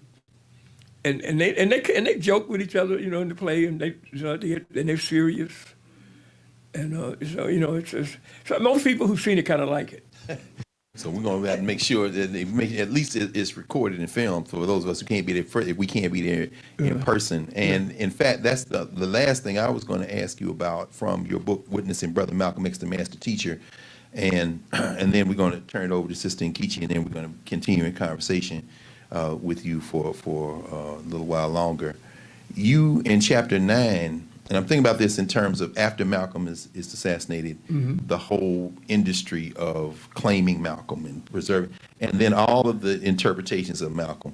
You wrote a chapter called My Response to Spike Lee's Malcolm X. Could you, in a moment, talk about, now listen, I'm talking about the assassination, who did it, who shot John, I mean, and I know there's a lot of things probably people are gonna ask you about, but in that, I just want to ask you about that because you are the bridge figure. You're here with us now, you've seen everything that has happened since the assassination, and Malcolm, how he's been betrayed in all kind of films, and they came through hip hop and all that. Why did you write that, and how do you look at this battle for describing, framing Malcolm X? I must say that Spike, when he approached me, someone had told him that I had known Brother Malcolm, so he got my number from somebody, and he called me and told me he would like to talk to me about he was going to be doing a film on Brother Malcolm. And because I right away got very worried because I was going to, you know, wondering, oh, what kind of film was he going to do? And that because I knew you know, people make movies in order to, you know, to do something. You know, they're not just making them. And I felt as though that this whole idea that the things that Brother Malcolm was doing internationally, I said, man, you know, if you're going to do a movie, you got to really have that as a major part of the movie, because that's why the government was after him, and that's barely mentioned in the movie. Barely mentioned. And I sat with Spike for hours talking about, you know, you gotta talk about what he was doing internationally, because that will explain why Hoover and those folks were very upset with him. You know, but they were, a lot of the people who were writing things, you know, would interview, and that's what I was, again, talk about international, but they just would not focus on it, and that was one of the things that made me want to do, you know, the book. Yes, sir. Yes, sir. So that I could, you know, say what he was doing internationally, because that is what was upsetting the United States government. Brother Malcolm, and I got those 7 leaders there. Those were 7 major African leaders, and they treated him like he was a representative of us, you know, to them. You know, they treated him like he was a Secretary of State or a foreign minister, and sat down with him, discussed things, and you know, so to me, you cannot honestly deal with Brother Malcolm unless you deal with what he was doing internationally. Yes, sir. If you don't do that, then you're not you're just doing something. Yes, sir. And you know, Spike, you know.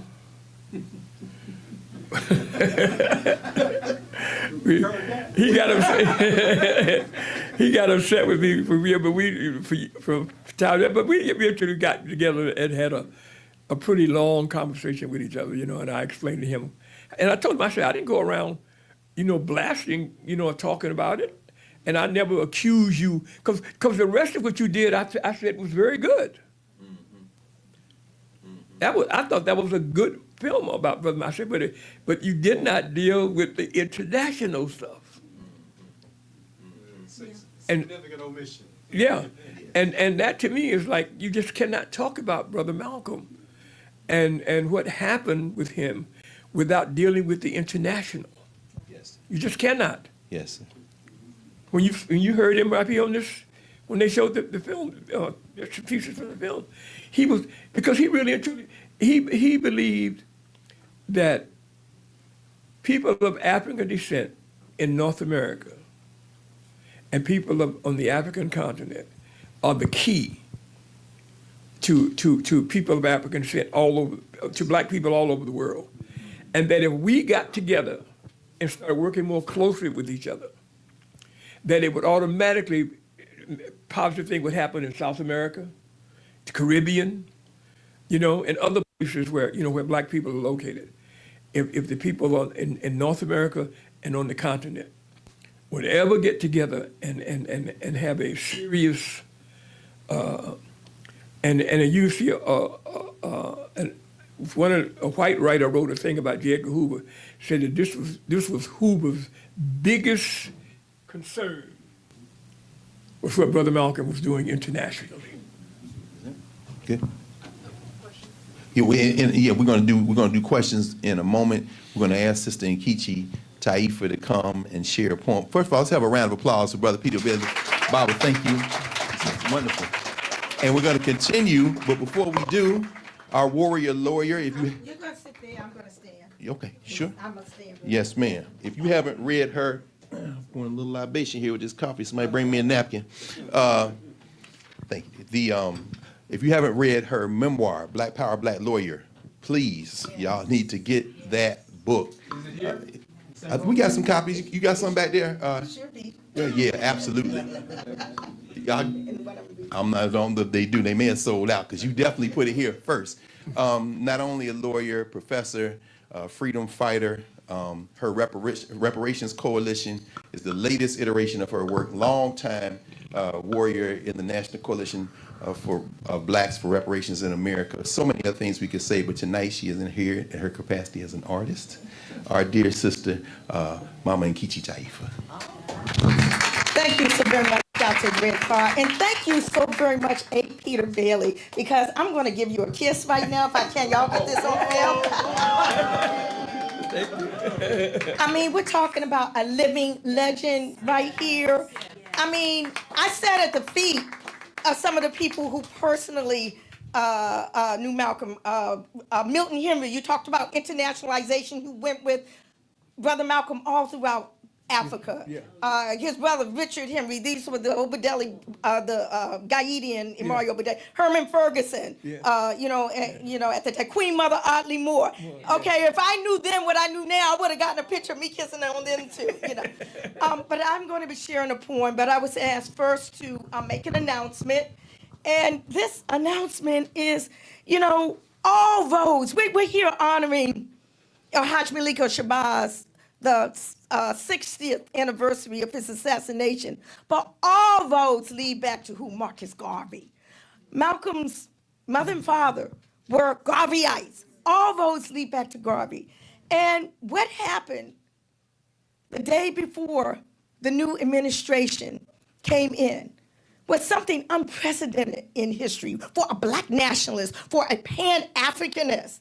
Okay? And it didn't just drop from the sky, and I'm talking about the posthumous pardon for the Honorable Marcus Messiah Garvey. Didn't just drop from the sky. It wasn't something that Biden just decided to do, okay? This was something that had been in the works ever since the unjust incarceration, okay, of Marcus Garvey. So there's going to be an event, a celebratory event on February the 26th, here in Washington, D.C., at Howard University School of Law, 2900 Van Ness Street, Northwest. It's called Justice for Marcus Garvey, the Way Forward. And Brother Justin Hansford, I hope his book is probably here. He has a new book that came out, Jail in a Rainbow, the trial and unjust whatever of Marcus Garvey, who is the U.S. representative to the UN Permanent Forum for People of African Descent. He played a major role in this. Of course, Dr. Julius Garvey, the last living son of the Honorable Marcus Garvey, is pulling all of this together. Professor Golda Downey at Howard University, and many other people. Milfoot from the constituency of Africa is going to be there. So this flyer will be up there. There is a registration, okay, but all of that is on there. But it's free of charge at Howard University School of Law. It is 6 o'clock, 6 p.m. Thank you for your clemency work. Oh, thank you so very much, yes. Okay, so, Mama Nubia, I wrote this one 50 years ago, too. I'm a little older than I look. This is called The Saga of Malcolm X. Malcolm X was a strong black man.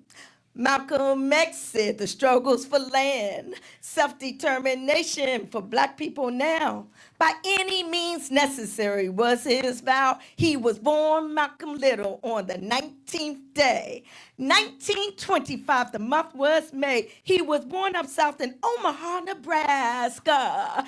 Even before his birth, there was much disaster around his father's home. The Klan did ride. Mama and children were alone inside. Because the Reverend Little was away that night, the Klan got away without a fight. The family moved to Lansing, Michigan. Malcolm's father bought a house, but there was violence again because Reverend Little organized for the UNIA. The Klan burned his home one dreadful day. When Malcolm was 6, he took a deep, long breath. It was whispered his father had just been beat to death, attacked by white racists and thrown across the tracks because he stood up for what Garvey taught about blacks. The state broke up his home, drove his mama out of her mind. She was sent to the hospital. The children were in a bind. Now Malcolm, being young and without parental guide, he began to steal. He cheated and lied. But at the state detention home where Malcolm was sent, he made good grades and was class president. Then when asked in school what he wished to be, a lawyer, Malcolm said quite proudly. His teacher looked at him and said, "You out of your mind. A simpler type of work you had better find." Malcolm was discouraged. From that point on, lost interest in school, and in 8th grade was gone. He traveled to Boston to live with his sister Ella, became a shoeshine boy and a hip slick fella. Malcolm learned how to hustle, how to make a quick buck, caught the train to Harlem and thought he found luck. At Small's Paradise, he got a waiter's job. He met many gangsters and learned more ways to rob. Big Red was the nickname he was called because he had reddish brown hair and was 6 feet tall. Malcolm broke into houses late at night, stole clothes and jewelry, whatever he could sight, was caught by police and sent to jail. He was 20 years old, but given no bail. At first in prison, Malcolm acted really mean. They called him Satan because he made an evil scene. But a few years later, Malcolm took a long, curious look in the prison library and checked out a book. Malcolm hadn't read a book since the 8th grade, but he wrote down the words, page after page. After the dim prison lights were out in his cell, Malcolm read until his eyes were no longer well. He studied about Africa, its ancient glories. He studied about blacks and read many stories. He went through the dictionary and learned much knowledge. Later on, many would think he had been to college. While studying in prison, Malcolm wrote many letters. His brother often visited him to make him feel better. This brother spoke with pride about a religion he had embraced. He had the nation of Islam was for the black race. The Honorable El-Hajj Muhammad was the leader of the group. It uplifted black folk and taught them the truth. Now, Malcolm listened closely to what his brother said. Many years had passed since he was called Big Red. He began to write Muhammad, and the messenger wrote back. Elijah taught him facts about whites and blacks. He wrote him of devilish deeds by the racist white man, about the tricks and the lies he spread throughout the land. Malcolm slowly thought back and remembered his past. Those who messed up his life hard and fast. The Klan who laid his paw across the tracks. The teacher who said a lawyer was not for blacks. I'm not remembering everything. I got to turn to the page. It's not for blacks. The judge who sentenced him away to do time, the state which drove his mama out of her mind, that he must struggle against evil was now plain to see. Malcolm now knew what he wanted his life to be. So when Malcolm left jail in 1952, he changed his ways. He had work to do. He smoked no cigarettes, sold no dope, because being a Muslim gave him hope. Now remember, at his birth, his last name was Little, where the name came from. No longer was a Biddle, 'twas a slave owner's name from long ago. So Malcolm used to ask for the name he'd never know. Malcolm became a Muslim minister. Nation of Islam was at its peak. Malcolm founded new temples in the paper Muhammad Speaks. He often talked on street corners and in the bars and to the hustlers with a fine, flashy cars. And he rapped to black youth with respect in their eyes as he showed how integration seemed like slavery in disguise. Malcolm self-defense and independent land about human rights that blacks must demand. He became a great leader. Very busy was his life. He made fiery speeches, now a children and a wife. But it was later found out that the vicious FBI joined black groups to destroy and spy. Soon the one strong movement became infiltrated. Elijah Muhammad and Malcolm X were soon separated.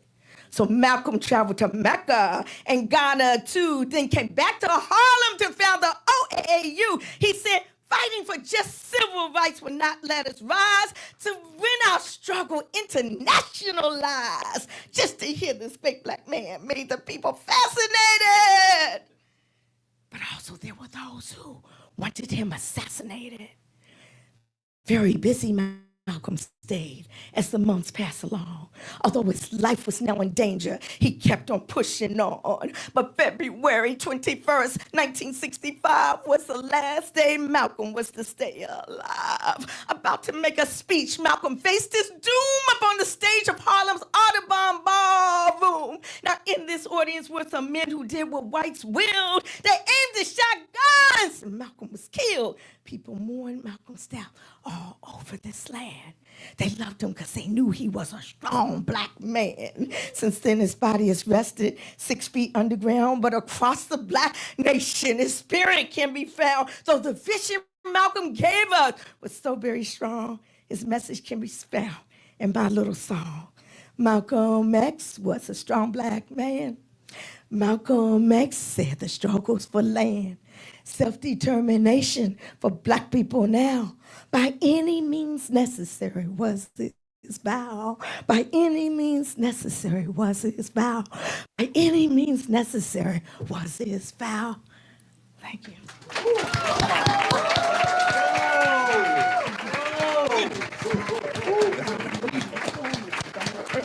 2020.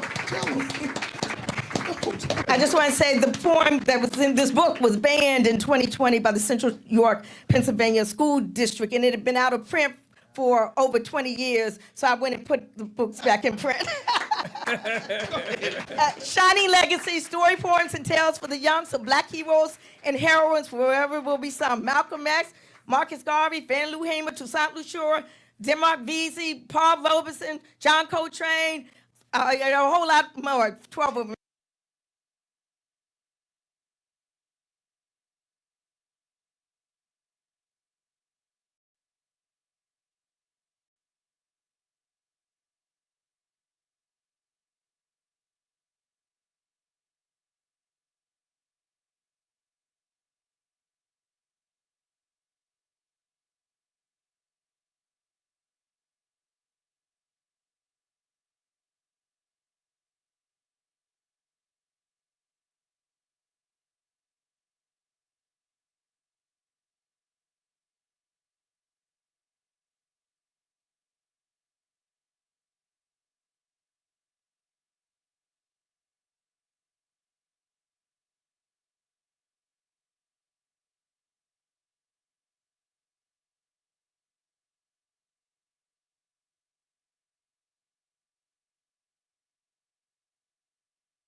I think that today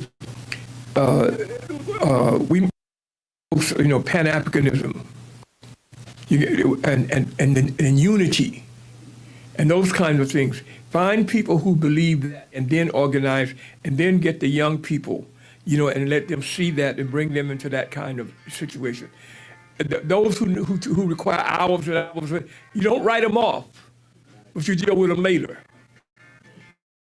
You first get the true believers. I really come to believe that. If you got 50 people and 20 are true believers, instead of spending all your time trying to get the other 30, take the 20 and do something. Yes, sir. Yes, sir. Yes, sir. Appreciate you, Bob. Somebody had that. Yes. Can y'all hear me? Yes, sir. Okay, I'm gonna try and lower my voice. It's a two-part question. Number one, for the audience, y'all can hear me, right? Hands up if y'all can hear me. All right, so this is kind of personal. The gentleman on the left, Dr. Carr, I met you a couple years back. Gentleman on the right, over here, okay. The gentleman on the right, Professor Bailey, his birthday is on Monday. He's about to be 87 years young. So I'm gonna ask everybody in the room to join me in singing him happy birthday because he's very low key. He doesn't celebrate it, but we're gonna celebrate it together, okay? All right, we're gonna sing the regular happy birthday. We're gonna do it up. All right. Black version? Yay? Nay? Is there another? There's another version. Go ahead, bro. Stevie Wonder permanently changed that game. We did. No, we did. He 87 years young, y'all. All right, on three. 1, 2, 3. Happy birthday to ya. Happy birthday to ya. Happy birthday. Happy birthday to ya. Happy birthday to ya. Happy birthday. Let's do it one more time. Happy birthday. Happy birthday. Happy birthday. Now we do the last one. Happy birthday to ya. Happy birthday to ya. Happy birthday. Thank y'all. Thank y'all. Yes, Happy yes, birthday. yes. Thank y'all. Thank y'all. Thank y'all. Thank y'all. Thank you so much. Very nice. February 24th is my father's birthday. It's also, more importantly, it's his 87th birthday, like I said. My question, this is a very personal and deep question. I met you February 11th, 2017. I had just turned 20. Okay, they got me trying to equalize based on, okay, all right. My question to you, Professor Bailey, it's very nice to see you. My question to you, given your perspective, if it had been your son, meaning Brother Malcolm X, would you have wanted him to do what he did? Or would you have wanted him to hold back, given what you know now? Because I'm 28, and you said you were 26, going on 27 at the time. So my question to you is, if you were, like I said, if this had been your son, would you have wanted him to do it, or would you have said, pull back because this is the end result? So I'm all ears. Man, it's a hard question. I have two sons, and I made sure that they knew a lot about Brother Malcolm.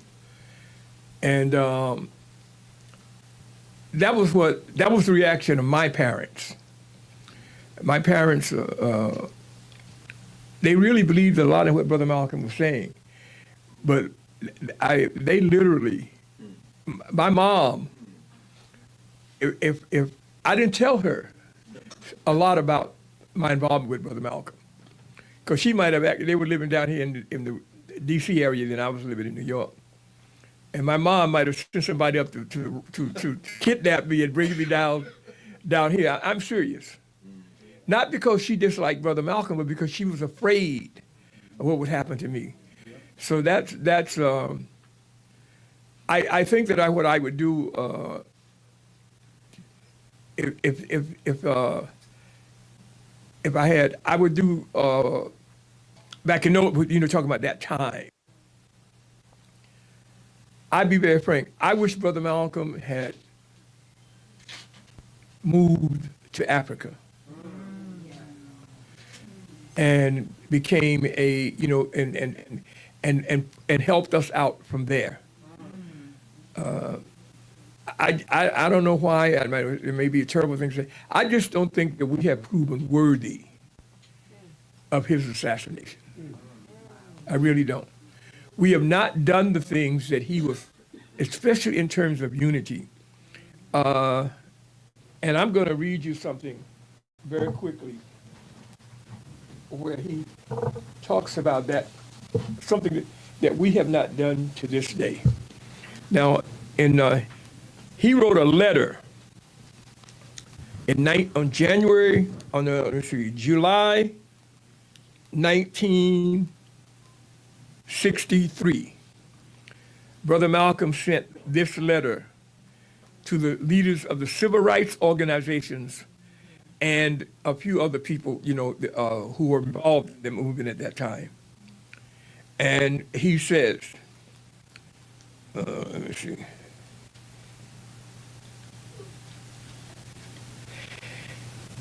A united front involving all Negro leaders is absolutely necessary. If capitalistic Kennedy and communistic Khrushchev can find something in common on which to form a united front, despite their ideological differences, it is a disgrace for Negro leaders to not be able to submerge our minor differences in order to seek a common solution to a common problem caused by a common enemy. We are sponsoring, he continues. Wait, let me just come back there. The Muslims are sponsoring an outdoor rally on 116th Street and Lenox Avenue. Two previous such rallies at the same location attracted 5,000 to 7,000 Harlemites. We expect a large crowd this time.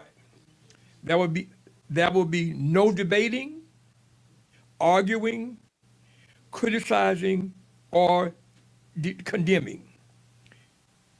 I will moderate the meeting. I will moderate the meeting and guarantee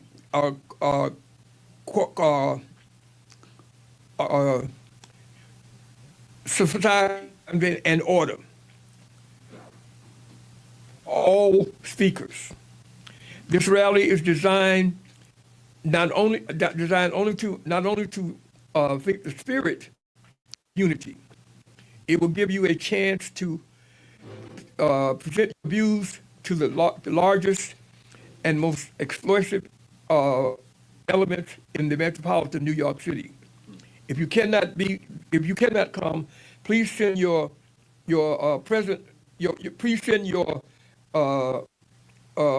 a representative. And I stopped there.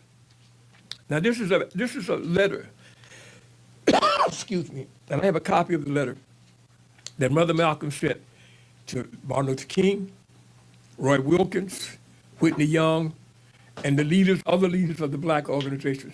So you see the type of thing that he was advocating and that he was trying to do. And we, as a people, to this day, have not followed that. I close the things, and my ending of that column went like this. The most important way to honor Brother Malcolm for us is to study and act on what he was advocating about unity, and plan to announce what we have accomplished on May 19, 2025, which will be the 100th anniversary of his birth on May 1925. Excuse me. Yeah. So I think that, and I'm talking about my generation. I'm not talking about the young folks.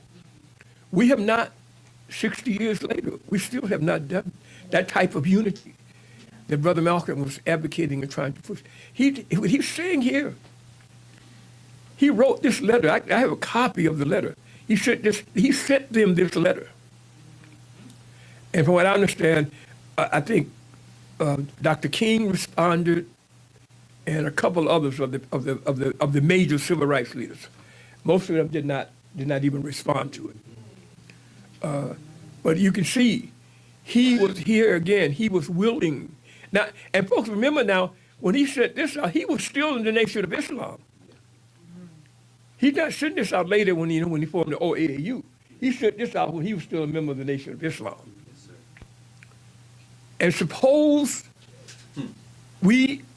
those people had responded to that letter in a positive fashion, and think about where we might be as a group of people if that had happened in 1963. Okay, my bad. Okay. Go ahead. I'll wait till you finish. Hello, how are you? Hello. My name is Tim, and I graduated from Howard University in political science. The question I have is twofold. One, how important is your African heritage? I know that Brother Malcolm was a Nigerian, part of the Yoruba people. I think they name him Omawale. How important is that? And also, how important is Black people to be able to independently fund themselves in terms of them graduating from college with a business rather than just student loan debt? And I know it goes hand in hand, but how would you put together the ancestry also and the making sure that people are passing down the businesses, and so everybody can sort of pool their wealth together? So both questions. Okay, Brother Malcolm was a Pan-Africanist. Brother Malcolm strongly believed that for people of African descent to advance in this world that we live in, where you were up against the North America, Europe, many parts of Asia, South America, that in order for us to promote and protect our interests in those areas, that we had to get together. And he felt that the key was a strong relationship between people of African descent in North America and people on the African continent. That's what he worked on. That's why, as Brother Carr read earlier, he met with those 7 leaders. And they sat with him for 1.5 to 3 hours. He was very strongly believed that if the people of African descent on the continent and people of African descent in North America ever got together, that it would bring about and enhance the position of people of African descent everywhere. And of course, again, the people who oppose that, any idea of that happening, what do they do now? If you get 10 Africans on 1 acre of land, and they call themselves the Republic of whatever, within a week, they will have ambassadors from Washington, Paris, London, Moscow, Peking. They will have, because they want, what is it now in Africa, 70 countries? 50, it's 55 in whatever South it is, Sudan. whatever it is, 52. it is a detriment to people of African descent in North America and people of African descent in the continent. And we are kind of doing on a local level what the Africans are doing on an international level, simply not getting together and finding and understanding that that is the only way we're going to secure our position in this world. I read an article listing the types of current day stuff that is needed in the world, this highly technical. Much of it is on the African continent. On the African continent. It is ludicrous that we are in this position that we're in. And I'll be very frank with you, at this state in my life, at 87, I don't blame nobody else, I blame us. We know what the others have done. That's why when I get together now and talk to students or anybody else, I'll spend maybe 10 minutes talking about what these folks have done to us, and I spend the other 50 minutes talking about what we got to do. Yes, sir. Because we need to focus on what we must do as a people to more effectively promote and protect our interests in this world that we live in. Yes. We have enough skilled people. We have enough people with brains. We have enough writers. We have enough cultural people. We have enough economic. Our collective economics is enough for us to do what we need to do as a group of people, and we simply have not done it, and we're still not doing it today. And as long as we don't do it, the people of African descent in North America, South America, the Caribbean, and on the continent are going to be exploited by other people. Yes, sir. Yes, sir. Get a few more, and then we'll go ahead here, and then we'll get the folks in the back, and we'll pause. I may not be, man. Hold for a second. Did it light up? Yeah, there you go. Okay. Yes, ma'am. Hi, good evening. My name is Milani Singstack. I'm from Chicago, Illinois. I'm a TV, film, and communications major at Howard University, and a sixth-generation media legacy that was the catalyst of the Great Northern Migration, the Chicago Defender newspaper. And I just want to say thank you, Professor Carr, for inviting me to this amazing event. And I have a question for Mr. Bailey. The meaning of Sankofa is going back to the past and getting answers. What is the foundation of learning what Malcolm X was trying to teach us to do? And what is your advice to continuing what Malcolm X was trying to teach us to do? Yes, thank you, Ms. Singstack. Basically, I'll repeat what I just said. People of African descent, especially on the continent and in North America, need, brothers and sisters, I think one of the mistakes that we make, and I think I talked about it a little bit earlier, we think we got to get everybody. That's simply not true. We should send out a thing and say, if you believe in Pan-Africanism, and if you believe in people of African descent coming together culturally, politically, economically, please come to this meeting. If you don't believe that, please stay home. Because we're not out. The people who we have to convince, we'll deal with them later. But we never get the true believers together. The people who believe in the absolute importance of Pan-Africanism and of unity among us. We've got to get the people together who believe in that. And if that's just, let's say, out of 30 million black folks in America, if that's only 2 million, then we get those 2 million to start doing something. That's true. That's what we got to do, man. We spend so much time, as I said earlier, we'll have 20 people, 5 say they believe in that, and the 15 don't. And instead of taking the 5 and going on and start planning something that we can do, in fact, we spend all our time trying to change the 15.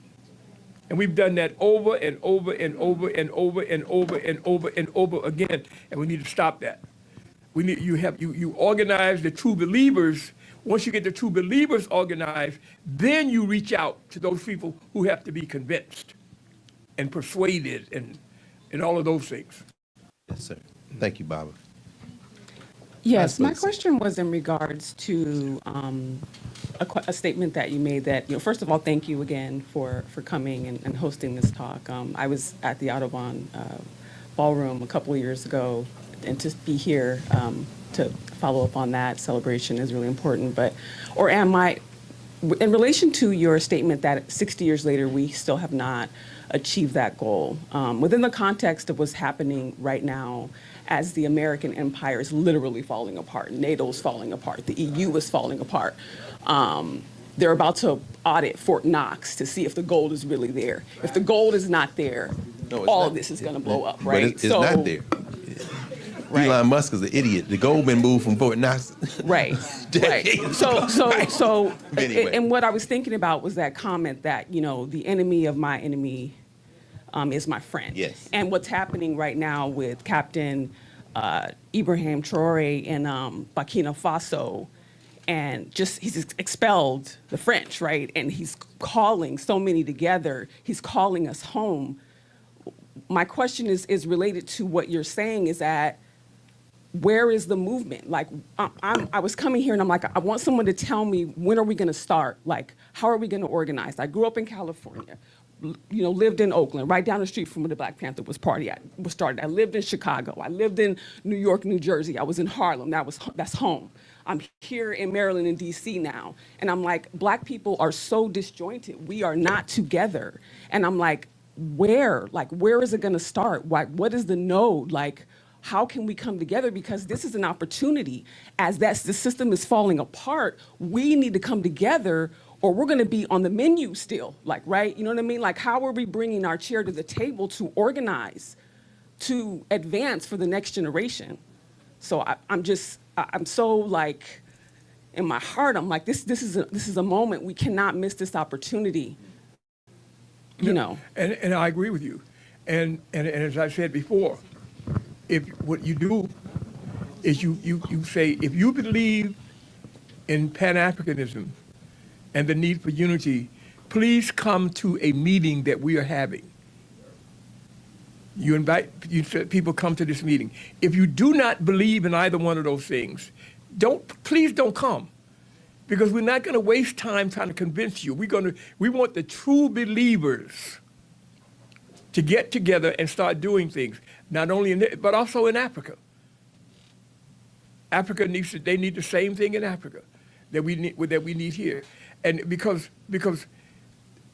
we have a tendency, like I said before, if you have, and I keep saying it, if you have 20 people, we're going to spend all our time trying to change the minds of the 15 instead of taking the 5 and start doing something. And that's what we need to do. We need to find out who among Black people in North America, and by the way, folks, that's what I always say. I don't say the United States of America. I say the United States of North America, because that's what it is. And the reason that this country is in the position that it is in today is because it's continental. Abraham Lincoln made sure that this country remained. If the Confederacy had won the Civil War, this would probably now be about 25 countries. But Abraham Lincoln said, no, we're going to make this from. We need someone to do the same thing on the continent. We need someone on the continent of Africa to say that Africa is a continent. In other words, I tell my African colleagues and friends, I said, instead of saying I'm Nigerian, you said I'm African from Nigeria. I'm African from Ghana. When people in the United States, white folks especially, when they travel around the world, and especially to Africa, they don't go to Africa and say, I'm a New Yorker. They say, I'm an American who lives in New York. And until we develop that same type of attitude, and we have expressed in ourselves, we're going to always be taken advantage of. I really think together what we do now is there should be some kind of movement in this country where you say, if you believe in Pan-Africanism and in the absolute necessity of unity, we're going to have a meeting and we'd like for you to come. If you don't believe that, please stay home. Because we're not going to be, we want the true believers organized. Then you reach out to those who have to be convinced. And we've never done that. I just add quickly as folks are getting the last few questions. 3 days ago, and it's on. I was making sure I had the right title. The Georgia Avenue Small Business Town Hall that was here at Sankofa kind of begins to answer part of the question. I think tangible efforts to build resources that will then be used to do other work. The fact that we're here, this space costs money, as we heard Shriek say. To expand requires not only us contributing financially, but us leveraging all of our relationships. There are members of city council, there are folks, remember, how long has it been, Shriek? It was about 7, 8 years ago, the tax abatement, the issue where we had to come together, we all testified at City Hall. When was that? That was just before COVID. Yeah, and so, you know, that meant something for when the Garemas went to City Hall, we were all there. And so, you know, whether it be Kenny McDuffie or Treyon White, whoever was on that, who was going to be an ally, now they go back in the chamber and be like, we got to do that for them because all these people are with them.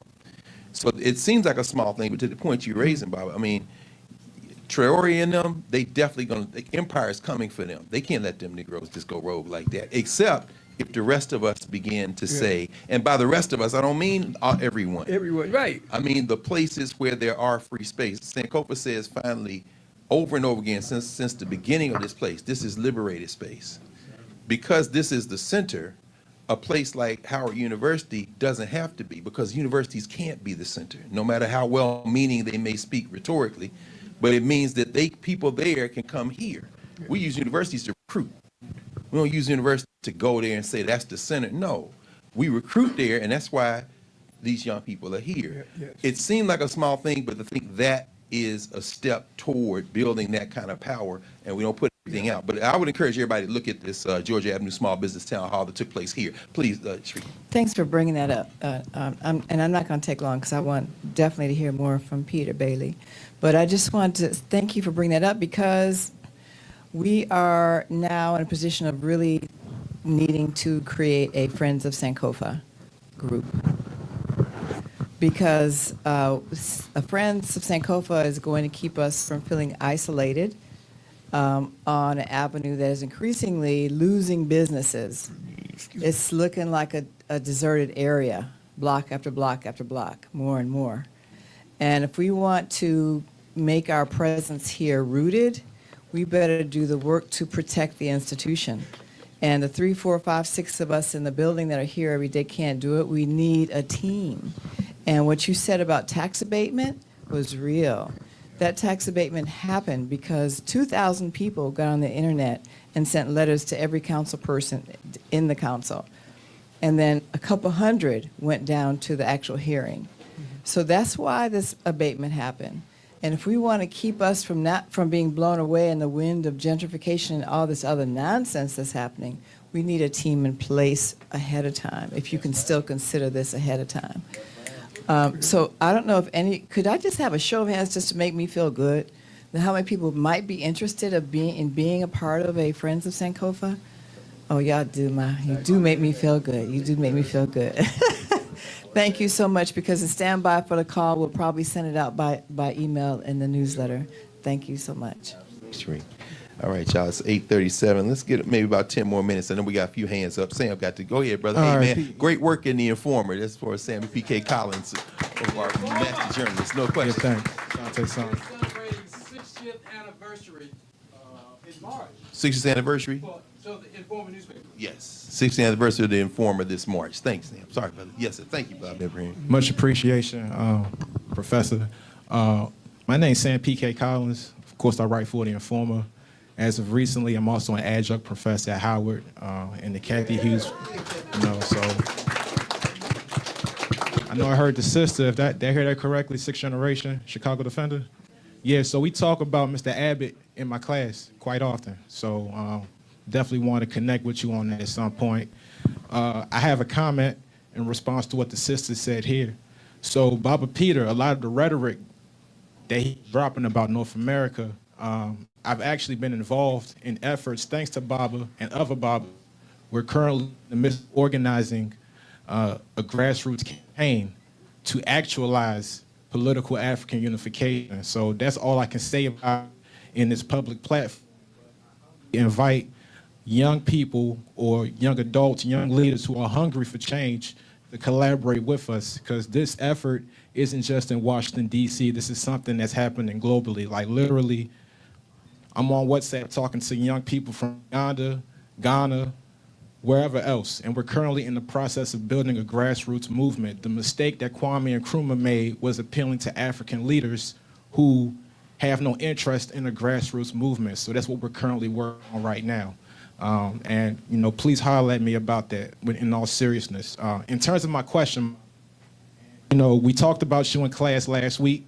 We talked about Blacklash. What is your advice to journalists navigating the industry as far as staying true and really, putting their foot on the necks of anybody, white, black, whoever, who's oppressing us? Yeah. I think that journalists, you should make an effort. Always let people know that this whole idea that everybody's got to be true. In order to be a great journalist, you got to be there. Well, that those people who write for the Washington Post and the Wall Street Journal are not neutral. Washington Times too. The Washington Times, and they are not neutral.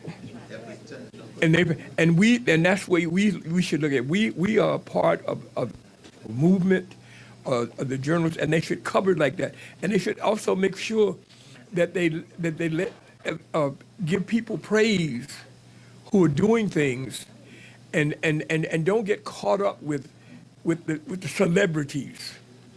Now there are some celebrities, who are positive and who are doing things, and give the. But we should make sure that we present the information. We should make sure that we tell our people exactly what's going on, and like for instance now, and I'm going to say it for the first time. I had planned on coming here to say and not even saying the word Donald Trump. Because that kind of thing that keeps us, we spend all our time talking, hey, Donald Trump ain't nothing new. He is nothing new. That's right. And if we're going to talk about him, we should treat him as a part of a system that has existed since this country was founded. That's right. And always, if you have to write about him, always tied into something that has already happened. He is nothing new. That's right. Yes, sir. Yes, sir. The papers try to present him as something new. Oh, he's new. No, he's not. He's a total representation of the American presidents. And so when you do him, that's the way it should be covered. Not as some kind of, somehow he's different from Biden, or he's different from Goldwater, or he's different from Kennedy, or he's different from Abraham Lincoln, or he's different from George Washington. No, he isn't. The American presidents since this country was founded have been based on one thing, and that is to keep white people in charge. That's right. That's right. And I don't, and some of them do it, like viciously. Some do it a little bit sweeter. But they are not designed to help us become a serious group of people. It is up to us to do that. We have to do it. We have to cover things. We have to give credit to those people who are doing things, conducting positive things in our community. We have to make sure that they get attention and credit and thank you for doing it. We have to make our students understand. I really truly believe that instead of all wanting to go and walk a picket line around a school because they're not teaching our history, we should teach our history. Yes, sir. Yes, sir. Yes, sir. We should teach our history. Let them teach. Let them that stuff they do. Make sure that our young people know that stuff is like. I used to tell people that. I used to tell my sons that tell you that George Washington was a great, good man. I say, you write that when you take your final exam. You write George Washington was a good man. And then when you get your grade, you said George Washington was a no good MF, and I knew it all along. and move on to your next class. But I'm serious. You know, I'm serious. Sometimes, you know, I hate to see people who are really moving, young black folks who are doing it, and then they say one thing or say something, and then the professor starts, you know, using all kind of ways to keep them going and back and forth. You know, if you say that the sky is green, I mean, I'm not saying, you know, something outrageous, but I'm talking about those slick ones, you know, the so-called liberals. They are masters of that. They are masters of that. You know, and so, but what we have to do is to keep our focus on, we are trying to promote and protect our people. We should, I'm hoping that on May 19, 2025, when we celebrate the 100th day of Brother Malcolm's birth, what I'm hoping that we do is we want to take the fields of communications, culture, economics, education, health, Pan-Africanism, technology, psychology, technology. We want to have, I'm hoping that we will put together something in which Brother Malcolm has a quote, a concrete quote about each one of those areas, and have somebody come up with 3 or 4, maybe 2 or 3 strong, positive things that we can do as a people to better promote and protect our interests in this society, in this world. You know, that to me, that would be a great way to pay tribute to him, you know, on his 100, what would have been his 100th birthday. Yes, sir. Because Brother Malcolm, he believes strongly in education. He believes strongly in education. He believes strongly in culture. He understood the importance of culture.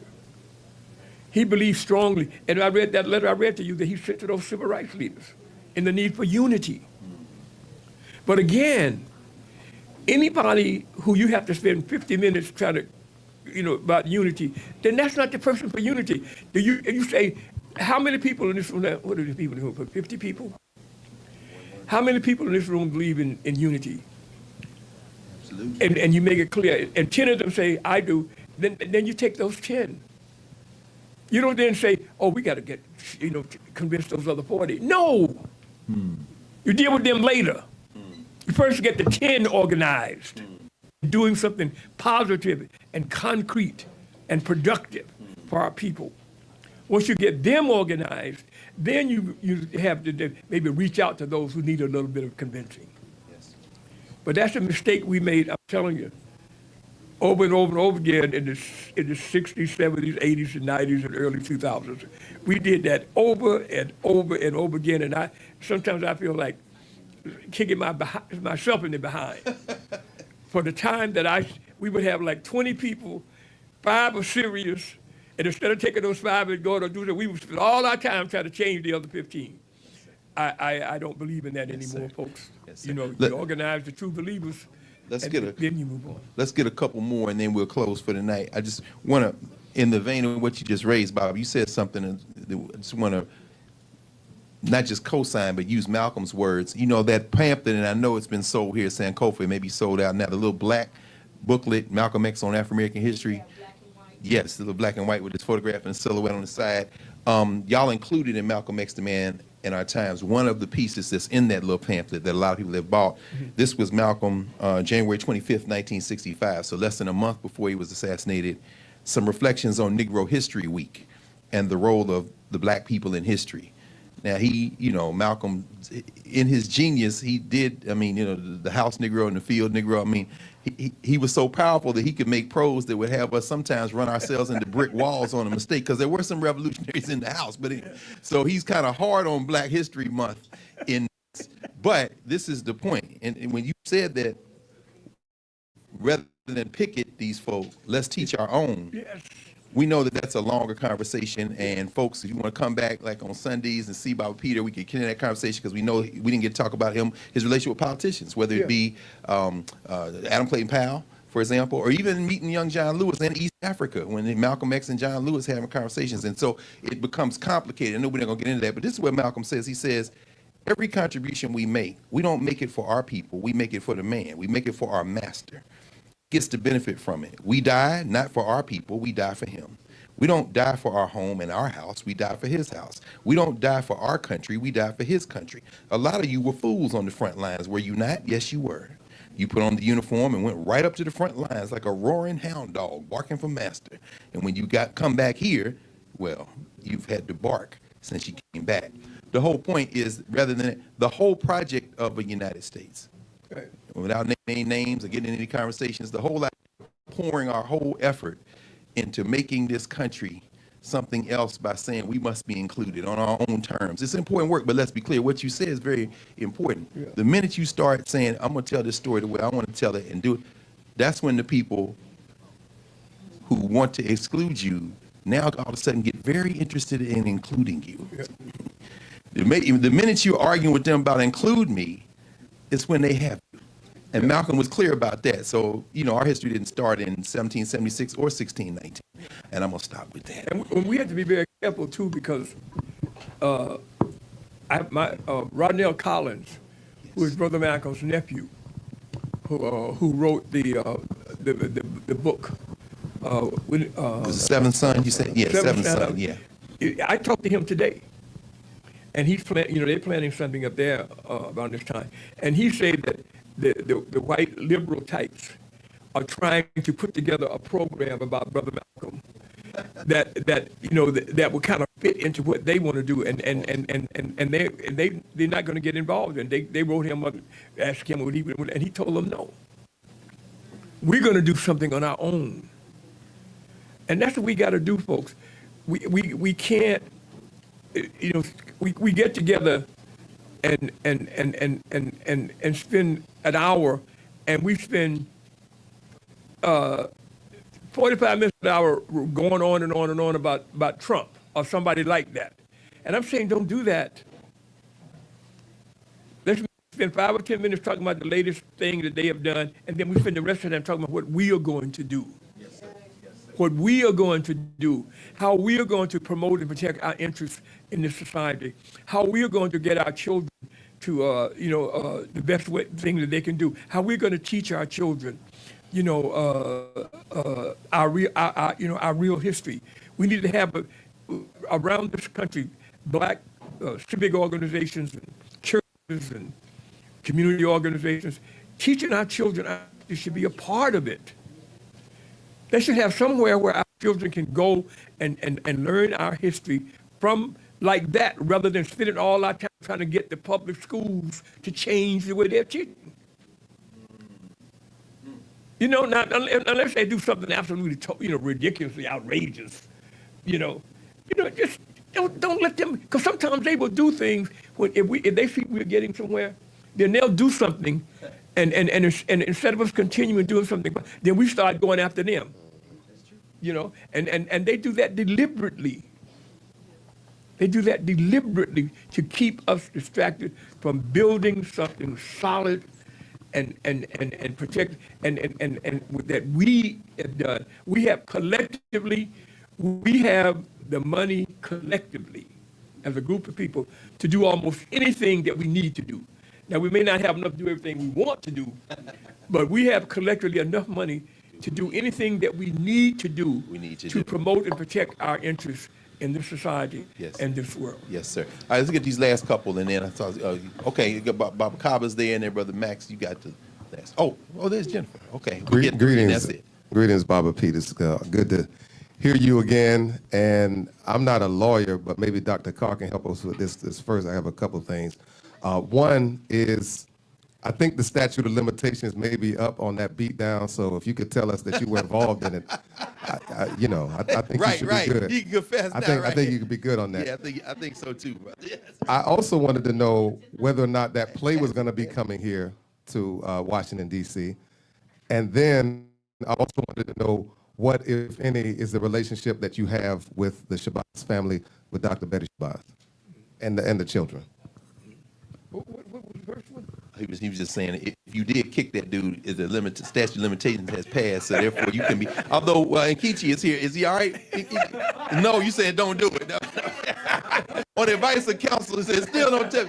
And y'all know that was Kava, Soul Sick, of course, Kava. If y'all don't listen to African Deep Thought on WPFW, it's a couple of programmers here tonight. Joni Heisenberg is back in the back, Jahil DC, and Baba Kaba, of course, on Mondays with African Deep Thought. Yes, sir. So the rest of course, he's asking about relationship with the Shabazz family. And yes, I have a rather steady relationship with a couple of the sisters. You know, I talk to them at least once every, maybe once every 10 days, a couple of times, about 3 or 4 times over a month. And see, the Shabazz children and Martin Luther King's children, we have to, I kind of let them, I kind of don't get on them too hard. Because I look about what they went through, what they had to go through. And then, sometimes a lot of people attack their mothers. And there's no doubt that I think the mothers, did some wrong things.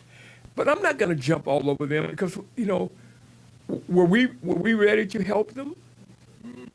Right. Were we ready to help them?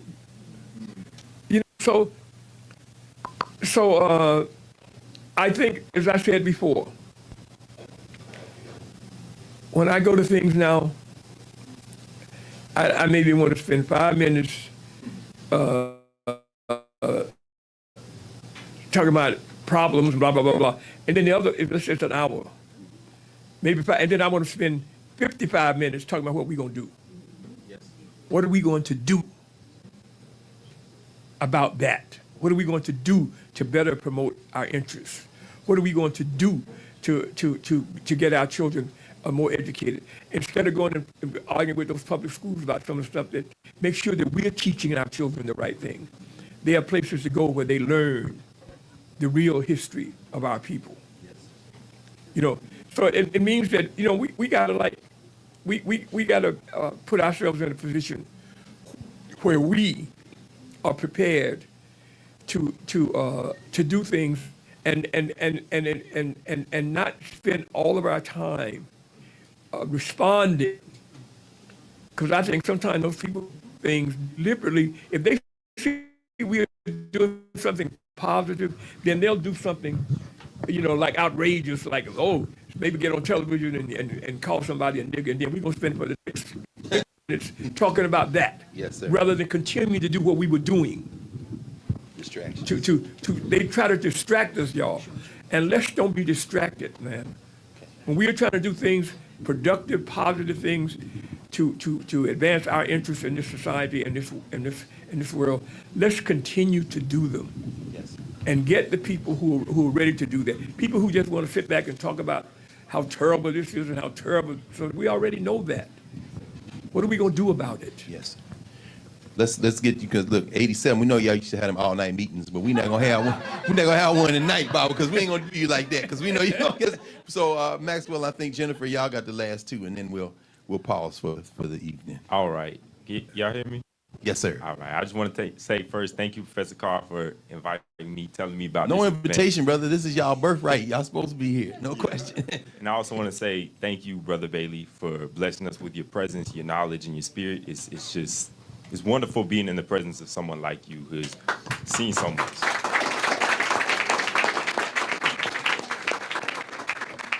Thank you, man. Thank you. And I just want to say, or want to ask, with all of your experience, all of the things you've seen within your life, as a young person today, I see a lot of disunity amongst Black people. I saw it in my high school, and I see it on my college campus today. And I want to ask you what your advice is to a young student like me, and young Black African people in general, to generate and establish that unity that you speak of, that Malcolm advocated for us to have. Because I know without that unity, we can't get nowhere. So I just want to know what advice you have for us in our generation and our youth to further his message and to further his proclamation for us. I think Again, have a question. If you believe in the importance of black unity, and if you believe in the importance of Pan-Africanism, please come join us at a rally or a meeting on whatever day you decide. If you don't believe, stay home.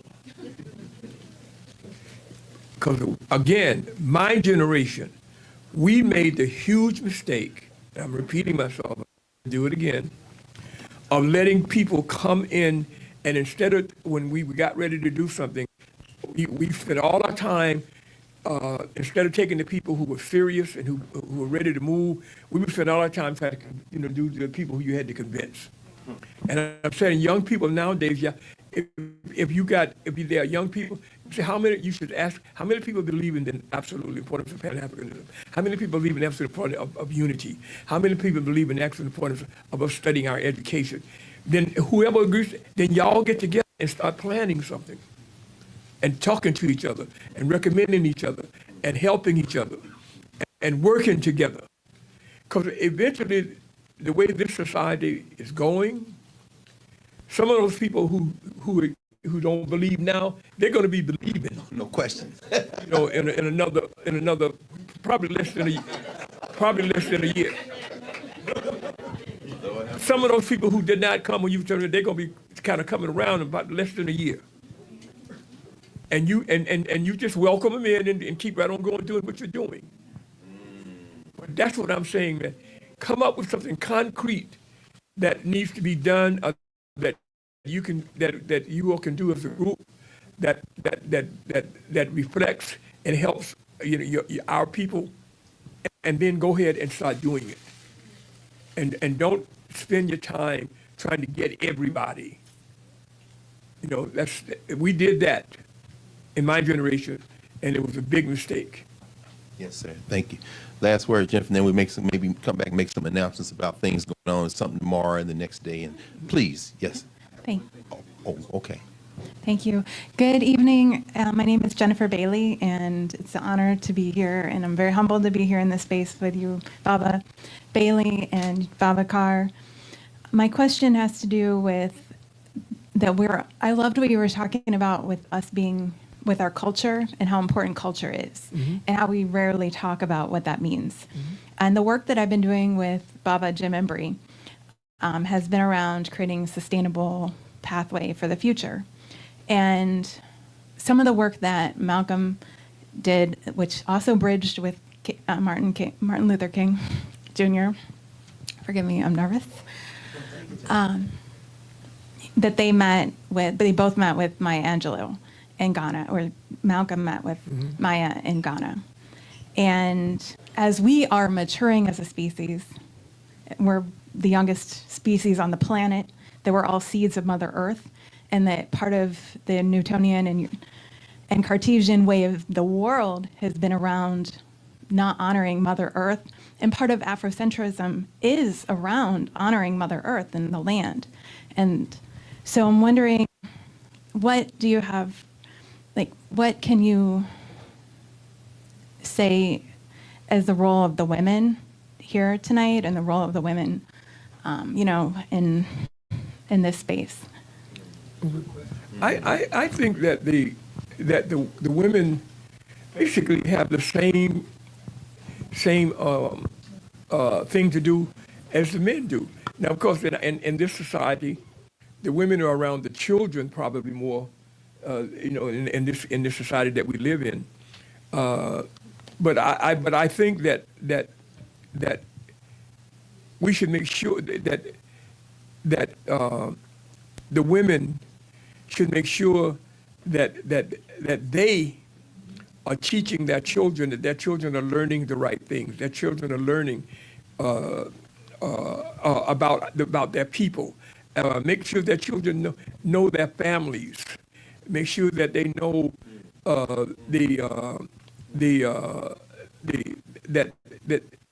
who their parents and grandparents and aunts and uncles. Make sure those people know each other. I hope that you're having family reunions. Like my family, one of the reasons that my family stayed together, we had family reunions ever since I was a little boy. I used to go to family reunions and meet my first cousins and everybody from all over the country. Now, we all didn't get together, didn't like each other, and sometimes did not do very well together.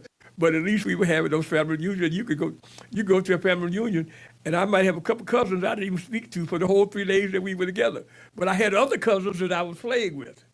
You know what I mean? So, I'm seriously that again, as I said before, find people who share your beliefs that we as a people are an important group of people on this earth, in this country. We have done some incredible things. Make sure that we're aware of them. Make sure that there are things that we can do and things that we can do to better promote our interests and our things that we need to do as a people. Culture. Make sure that they know, that they know Nina Simone, that they know the music, and what, how our music came and what our music meant to us, that they know Aretha Franklin, that they know Nina Simone, that they know Gladys Knight, that they know Marian Anderson, that they know Marvin Gaye, that they know, make sure that our children, I used to make, when we had family reunions, I would get and because this is like in the late 80s and the 90s. And so, they wanted to listen to that other stuff, just the new stuff, the new stuff. I would get, when we had a family reunion, I would get the young members of my family, my sons and their cousins and, around their age, they were anywhere like between, let's say, 8 and 12 years old. And I would take them into a room and sit down and make them listen to the great black artists of previously. They would have to listen to Aretha Franklin. They would have to listen to Nina Simone. They would have to listen to Gladys Knight. They would have to listen to Marvin. I made them listen to, and so when they got to be older, they appreciated them. They weren't just caught up in that with that new stuff. That was taking our music and using it for something that I thought was very destructive to us as a people. So that's really what I would do is get together with the people who think like you think and come up with something. If you want to do a play, if you want to do a concert, make sure that you understand that this is a part of our culture. This is a part of what we are as a people, and that when you do this, you are contributing to us, as a group of people, and make sure that they know people who've done positive and productive things to help us, move ahead and protect ourselves and protect our people. I really think that's up to us to do. That's up to that. And as I said, when I was young. I grew up in Tuskegee, which was kind of helpful, because in Tuskegee, when I grew up, the only white people I saw were the ones who drove the trucks and all that kind of stuff. Oh, and then Those Catholic nuns. I saw one other white. Because the public, when I was in kindergarten, tried to go into kindergarten, I had to go way up on the campus, up near the campus, which was about a mile, to get to my class for the kindergarten. So they built a Catholic school about 10, 15 minutes walk from where I lived. So my parents and my grandparents decided to put us in the Catholic school. And they had Irish Catholic nuns and an Irish Catholic priest. And those folks did everything to us. We celebrated St. Patrick's Day. We had to wear green. We had to wear green on St. Patrick's Day. Not alone, Bob. They didn't teach us nothing about black history. Nothing. Yes. Now I'm in Tuskegee now. They didn't teach us nothing. They didn't even talk about Booker T. Washington and George Washington Carver. That's a trick. Tuskegee. And I remember, man, I used to know how to do on St. Patrick's Day, man. We did Irish jigs and wore green. Yes, sir. Wore green and it I mean, when I look back on it now, I really have to laugh at how those nuns and that priest, what they did to us. Yeah, yes, sir. They called the Africans pagans. Of course. The Africans were pagans. Yeah, with all those saints. And you know, and you gonna call the Africans pagans? Right, you know, Yeah, okay. And we were like, you know, now here I am looking, you know, and they, my parents, my mom and my dad never became Catholics. I was baptized a Catholic when I was in about, I think, 7th grade or something like that. I was baptized as a Roman Catholic. My mom and dad, because my mom was a gospel singer. She loved gospel music, man, and so she was not going to become no Catholic and sing that, because they used to do everything in Latin. They used to sing all the music in church in Latin rather than in the church. So, you know, so what I'm saying is that we have sufficient things now to do the things we need to do. Yes. To promote and protect our interests as a people. Yes. Really do. We have it. And that's what we should focus on. And we should not let people like, you know, the Donald Trump type folks distract us from doing that. Because as long as we're together, they ain't gonna mess with us. That's right. They ain't gonna mess with us. That's right. But they will do things and they will say things to make us spend all our time fussing at them instead of doing what we need to be doing as a people, yes, sir. As a collective group of people. Yes. Thank you, Baba. Yeah, absolutely. A. Peter Bailey, as always, master teacher. You call Malcolm one, you won. He's a representative. And Jennifer, I know there's a book, recent book, Three Mothers, that talks about the mothers of Malcolm, James Baldwin, and also Louise Little, as we know, Malcolm's mother. He and the siblings were able to get her out of that institution. And there's a recent book on the life of Louise Little that you can get, which includes the siblings. I'm talking about Filbert and Oliver, talking about their mother, including Malcolm. So there is that role. And then, of course, during COVID, there was a transition of Alice Wyndham. I mean, that famous picture of Malcolm with his finger on his, that in Ghana, she was Maya Angelou's roommate, a world traveler, amazing historian out of St. Louis. And if you look up Alice Wyndham, you can see those sisters that surrounded Malcolm and that Malcolm was surrounded by, that really kind of fortified him. So with that in mind, I'm going to ask, go ahead, Bobby, you wanted to make a quick announcement? Yeah, because we're in that corridor before the 100th anniversary, right? Yes. I just wanted to, both you and Peter, talked about how people who claim that they love Malcolm. Peter, you inadvertently said something in a comment talking about the funeral that suggested that the funeral was at the Audubon. And from talking with you, I know the funeral was not at the Audubon. In fact, there was a real controversy because none of the churches or the mosques wanted to host the funeral. So I know the hour is late, but I think you need to clarify that where the funeral was held. And I think the name of the church that I don't know where it was. I can't think of the name of the church, but it was a Protestant minister who allowed Brother Malcolm to be held in that church. Because most of the churches did not want to know where we had it. You know, the mosques did not want, because they were afraid of what might happen. But oh man, what is the name of that place? What was the funeral home? It's Bentis, I know they have. No, this was not a funeral home. This was no, a I know, church. but I'm thinking about because they had Lorraine Hansberry's wake there, and that's the only time Malcolm met Paul Robeson. Yeah. My point was that people were afraid. They wouldn't. They were afraid. Right. That's exactly they right. were literally afraid That's to exactly have right.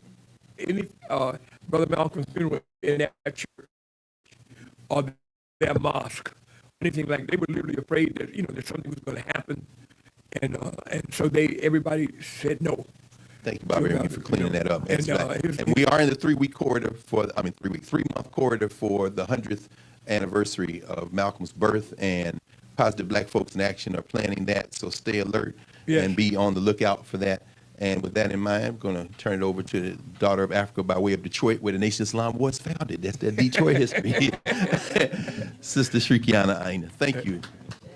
Thank you. Thank you. Please, let's give a really big round of applause for Brother Peter Bailey, who is never running out of energy to make sure that we know our history and our culture and our heroes and our examples and our accomplishments, because that if we ever needed that, we always need that, including that. Thank you so much, Brother Peter. And thank you, Brother Greg. Woohoo! always being on the scene and making sure we have the history and the surrounding and information that we need to make our events really nurturing. We can always count on you for that, so thank you so much. And I just want my last comment, and I'm not. Oh, Lord. We were trying to go home.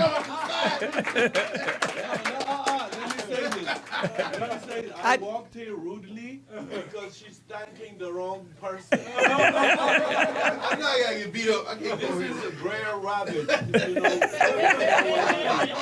When we want to get him, he comes the last minute. It's true. Brer Rabbit. It's true, because I was somewhere else. That's all. You been teaching the class? So I'm glad you are joining us, Hallie. He's just finishing the monument.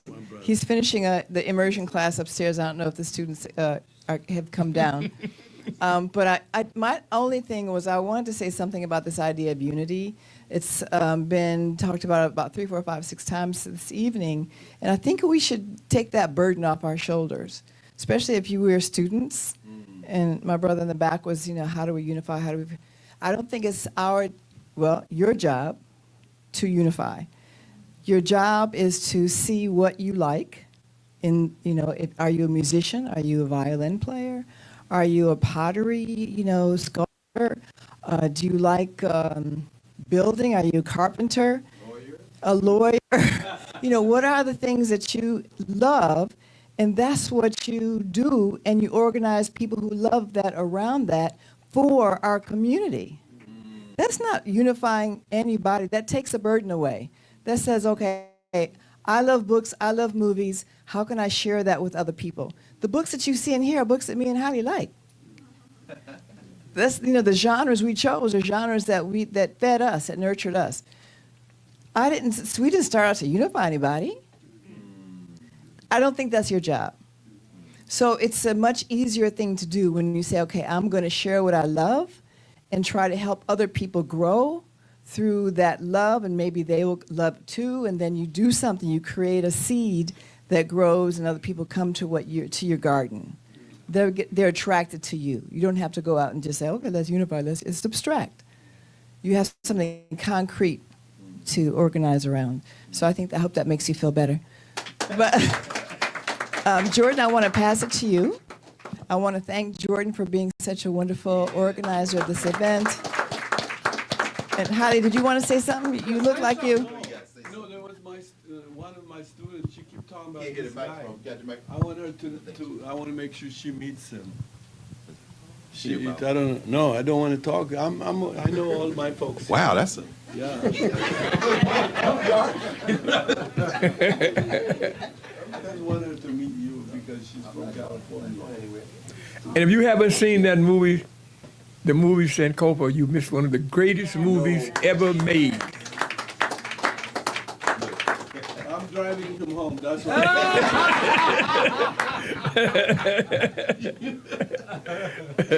This thing Sunday. Oh, you about to give that? You should probably talk about it. No. Okay. By the way, a lot of black folks that need rides. Whenever you go, offer rides. Seriously, don't just take yourself up and down with your fancy car. Give them rides. Give them rides. There are many. I'm serious. Many elderly black folks want to come here. We built the wheelchair access, but they need a ride to get here and back. With Uber and taxi gone, I'm serious. Driving a fancy car. Give people a ride. Give people a ride.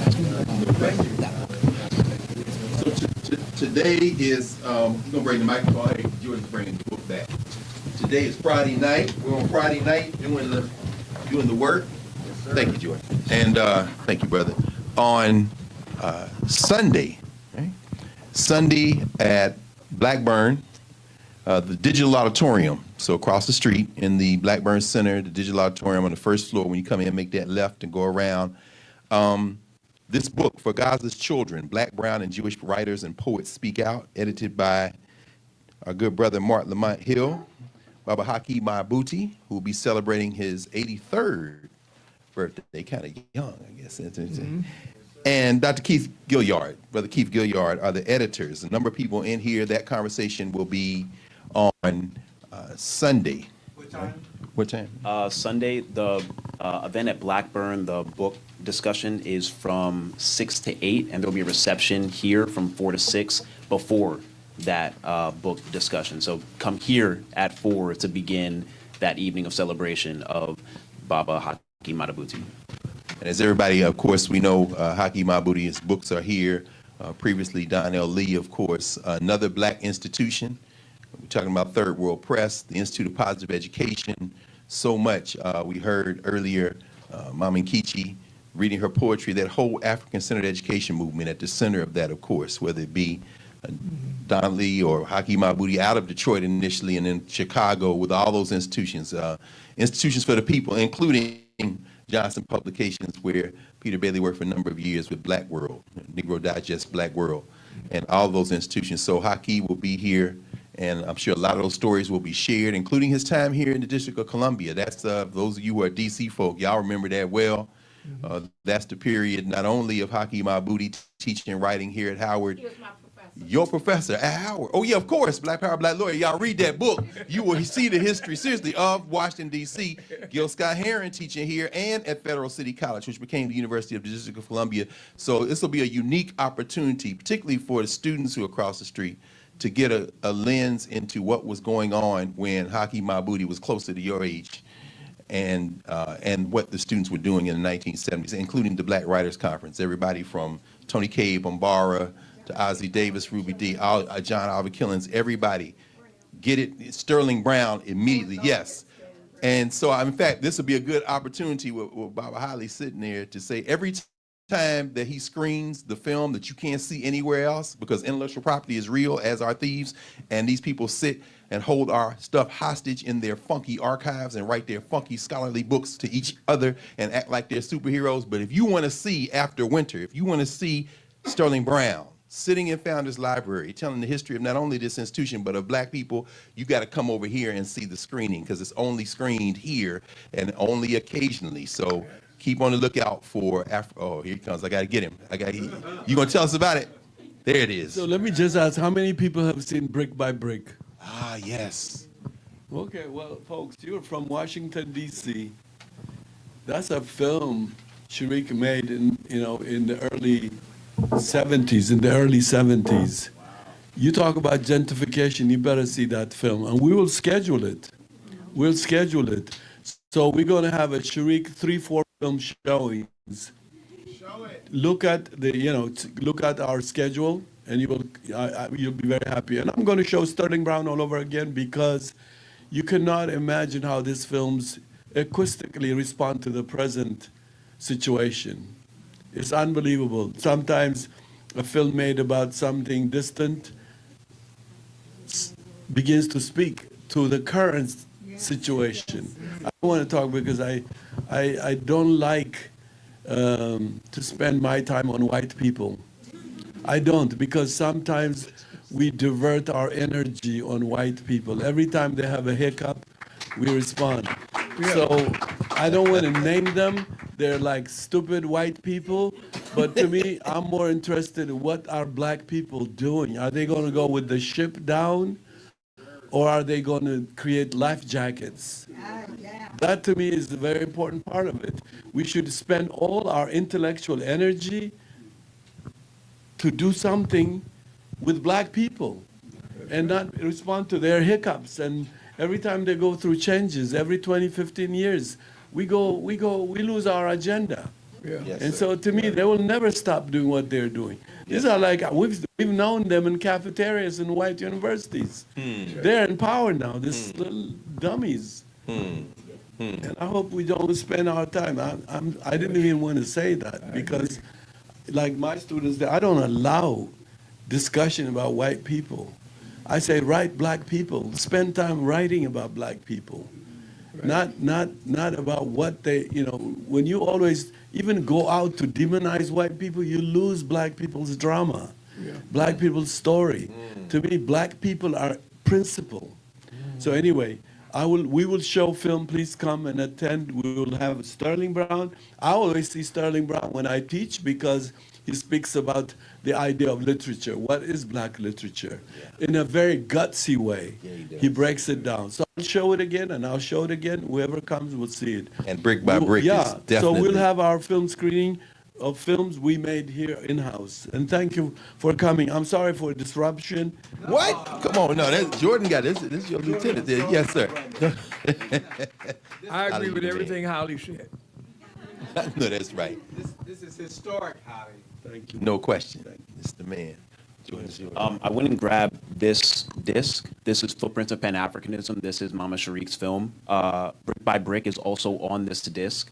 The clip that we saw at the beginning of Baba Malcolm speaking at the table under the portrait of Patrice Lumumba, that I was first exposed to from Mama Sharik's film, which is a really incredible film. So Footprints of Pan-Africanism, really recommend that. And of course, there's copies right over here. Baba Bailey, yes, sir. I'll have to interrupt him again. How many of you have heard about this Belgium movie on Lumumba? Yeah. Okay. Watch it, but critically watch it. Don't be seduced, because the film is also dangerously a white supremacist paradigm. Because the way it takes jazz and jazz musicians, it wholesale marks it together. It does not isolate how that historical process happened. So to me, it's a film they have in their archive. It's like they work with each other. Can you imagine a black person getting all those footages? I'm trying to get footages now on the Ethiopian. Well, the film is finished, but the film I'm doing on Italian-Ethiopian war, the footage, it took me 30 years to find some footages to allow me to use the footage, to buy the footages from white people. So all these jazz, beautiful images are put in and hodgepodged. The context is lost. Many black people think that the black jazz people did not know what was happening from that film. No. One. Two, not all of them got sucked in by the CIA's agenda. So to lump it together is to do a disservice, because for me, jazz musicians before the civil rights movement are the most revolutionary music makers. The music was revolutionary, and it was about uprising. It was an underground music. So for me, be careful when they even do right, critically look at, let's not be galvanized. Let's not be gullible. Look at it critically, because there's a battle on who gets the footage to make what story. I'm not sure your daughter will get the right to get the footage to make a film about Lumumba. That's right. Know that. When I was a student, a white boy wanted to do a movie, some movie. He got rights for Tina Turner stuff. Another black guy who tried to get Sam Cooke and her for his film, he couldn't use. So all in the family works out. And for me, be careful about that film. Yes, it is very important. We're glad it came out for the kind of story it brings on Lumumba and the CIA. But the black musicians are positioned wrong. Critically look at it. Yeah, and I would like to add a little bit to what Holly said in terms of rock and roll. If we don't watch it, I'm 87, so I probably won't be around. But for the young people out there, if you don't watch it, 20 years from now, let's say, they're gonna be teaching in schools that blues, rhythm and blues, jazz came out of rock and roll. They're going to be teaching that. If you don't watch, and that's why I have no. We should stop being glad that a black person was inducted into the Rock and Roll Hall of Fame, because that is all designed to take over.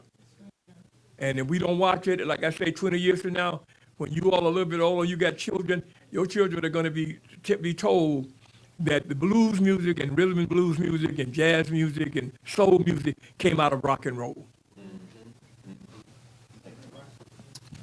Baba Bailey, before we get to the very close, your books on Baba Malcolm are sold out everywhere. And we looked. They're Okay. completely sold out everywhere. So when can we expect a reprint, and what can we do to help with the process like that? Okay, sometime in the next, I would say, we're planning the big event on May 19th.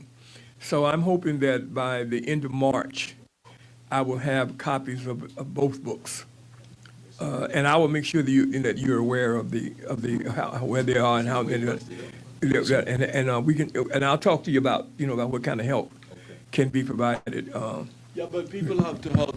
Let me tell you, people have to help him. Yeah.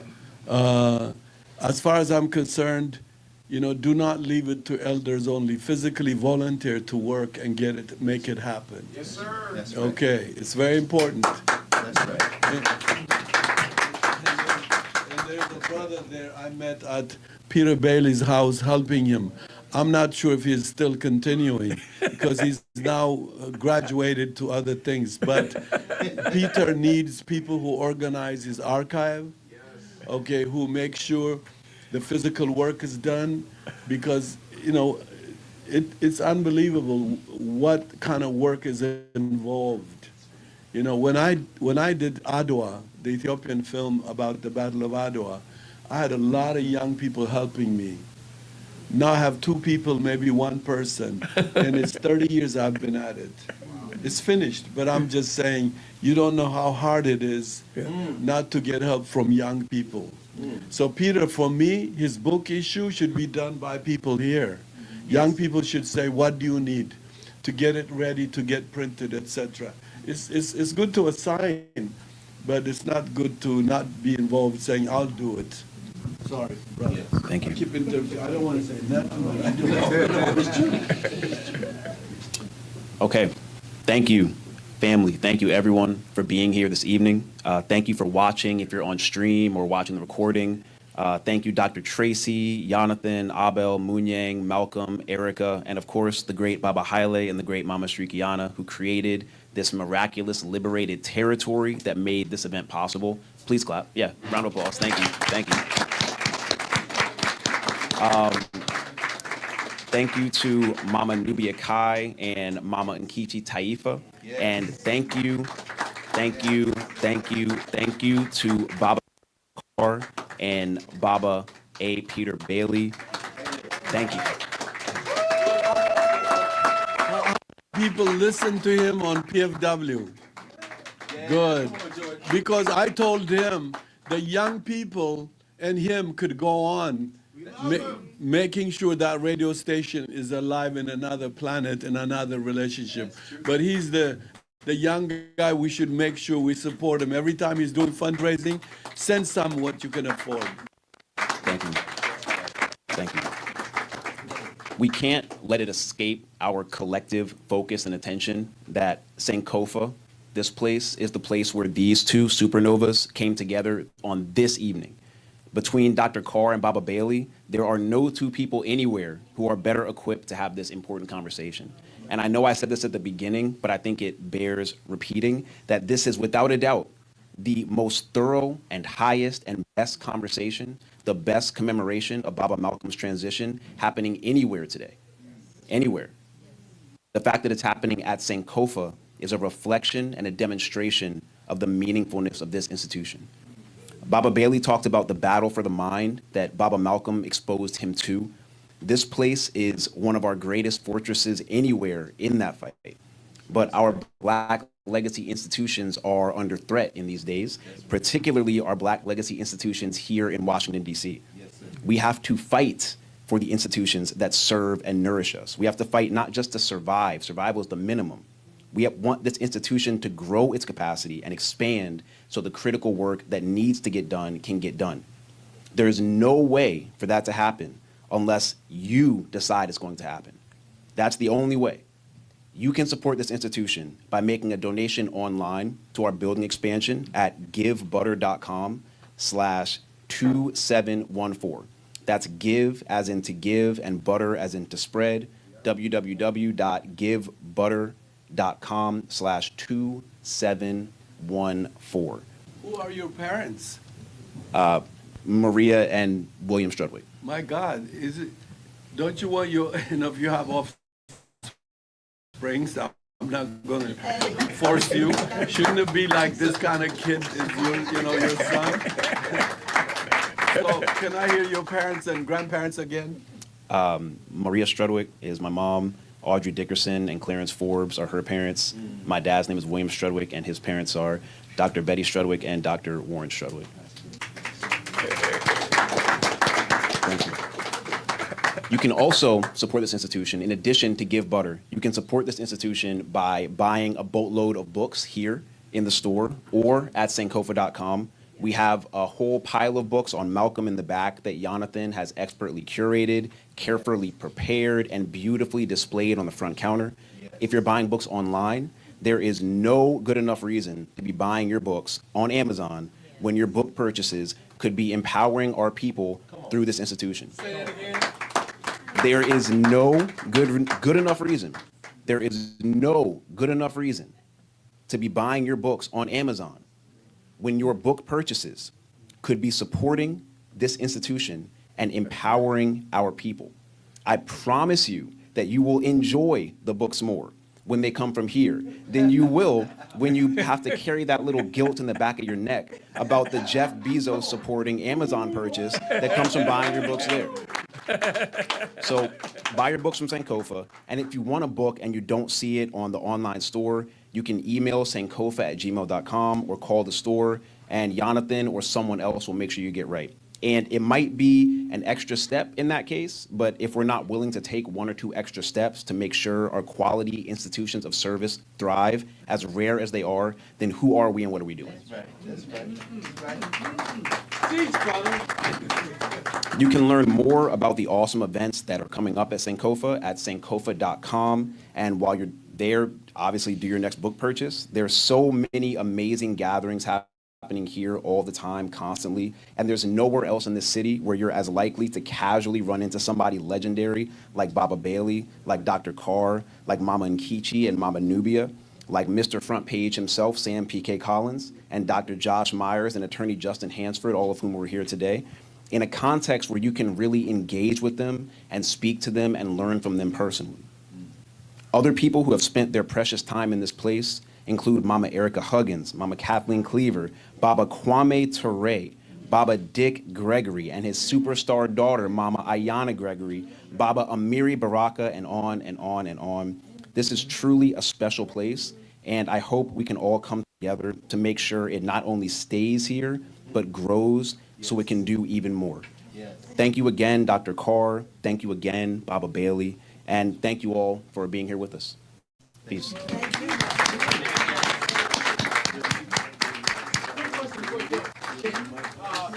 Where's Sarika?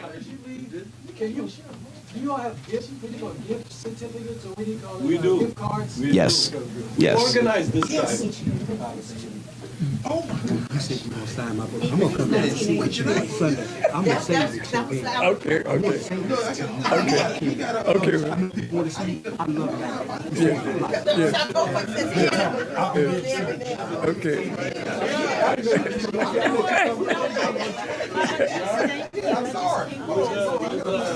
Okay, thank you very much.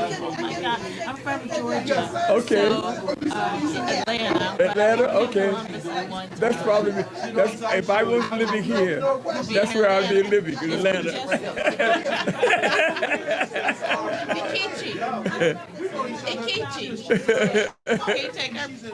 I gave her my phone so she could take our pictures. Oh, okay. You want me to?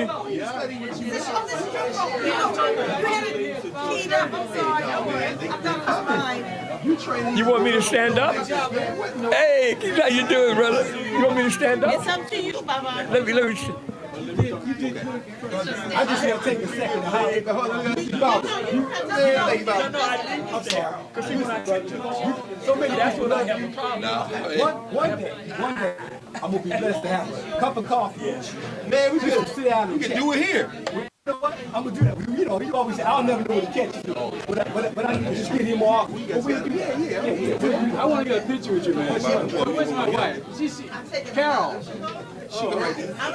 Carol. Don't do it again. I want to prove that we have this Columbus, Georgia just glad I wanted to see my. Peter, come on, get in there. Well, No, we gonna go over there with him. Yeah, we gonna get him. Honey. Get you in the middle. Come on, you gotta come on. We'll take a picture. We'll get somebody to take the snap the picture. Okay. You gotta get in it, man. You gotta go in the middle, my people. You gotta go in the middle. Just stand up. That's all you gotta do. All right. Hold you up, right? You hold him up. There you go. Yes. All right. Hold him up. Make us look good, Sharon. Thank you, Sharon.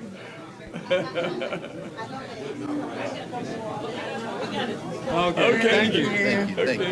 Peter, this is Sharon, get up there. Let me get That you. was beautiful. Oh, praise be to God. Her great-great-great-grandfather is Robert Sinstack, Chicago Defender. Wow. Yeah, okay. that's her. That's what she was saying. Yeah. Royalty. Okay. She a first-year student at Howard. Yeah. Okay. Bad HBCU, sister. huh? Yeah. Yeah, I'm a bison too. Oh. You got it? She's a bad young sister. Okay. I'm telling y'all. Man, look, y'all trying to go to the base. We gotta get some. We gotta get some. It's good to see you. We gotta get up. Wow. I know, yes, sir. Peter, they want to get a picture with her. Oh, okay.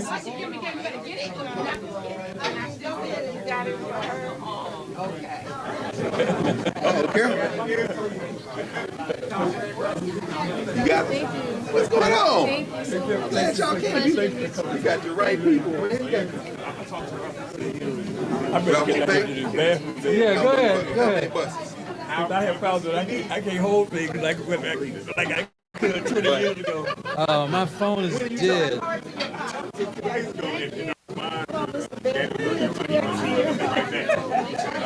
You saw him physically? Nah, email. Oh. She said, all I gotta do is credit with you. I want to speak with you first, so, you know, I gotta see how y'all did it. Oh, yeah, right. Well, my birthday Normally, leave from in front of Cramlin around 5 a.m. Into the burial ground, 2 or 3 hours there, and then go uptown, meet everybody else on 125th Street, and then come back, do whatever you want to do. Come back 7 a.m., 7 p.m., pop up, and come on back. And let everybody out. So that was it. Today it's Saturday? Yeah. I mean, but we did purchase cigars at its peak. We took everybody. About 1,000 students. We ran 5 buses on Saturday, every Saturday. Well, actually it started because I was telling my intro students, this is around 2005, I was telling the students about and they wouldn't go, so I got college to give them a bus. That was the first time. And then when they gave me freshman seminar, we made everybody go. And then since then, of course, it's an event, but to go. I mean, if we did a sign up, 2 buses would be about 100 people. And would it only be students? What you thinking?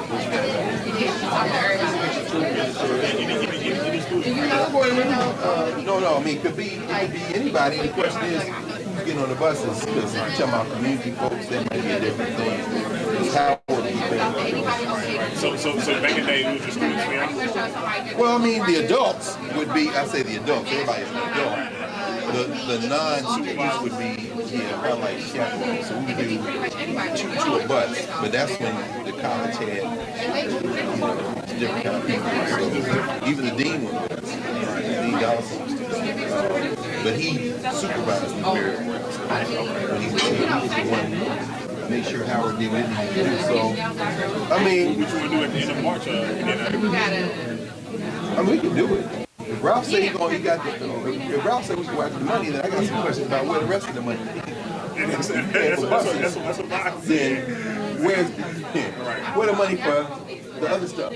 But if you go pay, I mean, I would go with. I'm sure I would go with 5 buses. I'm not paying 5 buses for the students. It may not be 1 bus. Why don't y'all wait? If you know what they got, I have to figure out how much we're in class, because I ain't missed a Saturday. 2:59 tomorrow. So I'm at the pre-tape on Friday. Because I'm absolutely not going to stop ever again.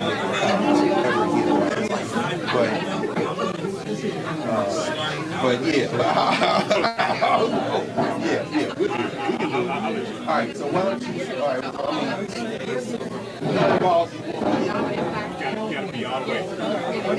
can call them, we can get some interest. You can watch your classes. Yeah, but I mean, you see, that's the thing. We did first seminar, made it mandatory. It was mandatory, right? They were basically going to get a free ticket. So I'm not no hostage. I'm like Bob Peter. Y'all don't want to go? They're going to say they want to go, but they don't be here. I want to go up there. No, you're not getting on the bus with me. So, it has to be only the hardcore. Then we can have an interest meeting. All right, let me put it. Yeah, we can do.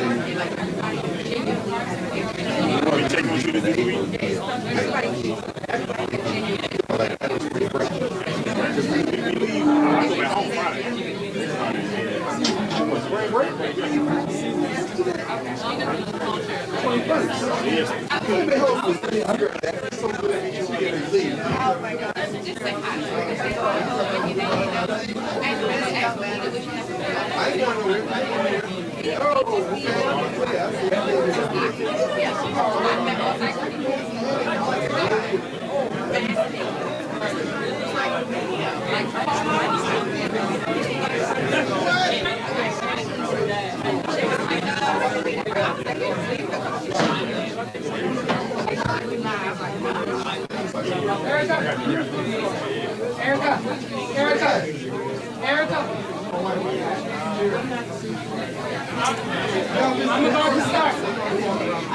I'm about to start. Right? 3, 2, 1, go.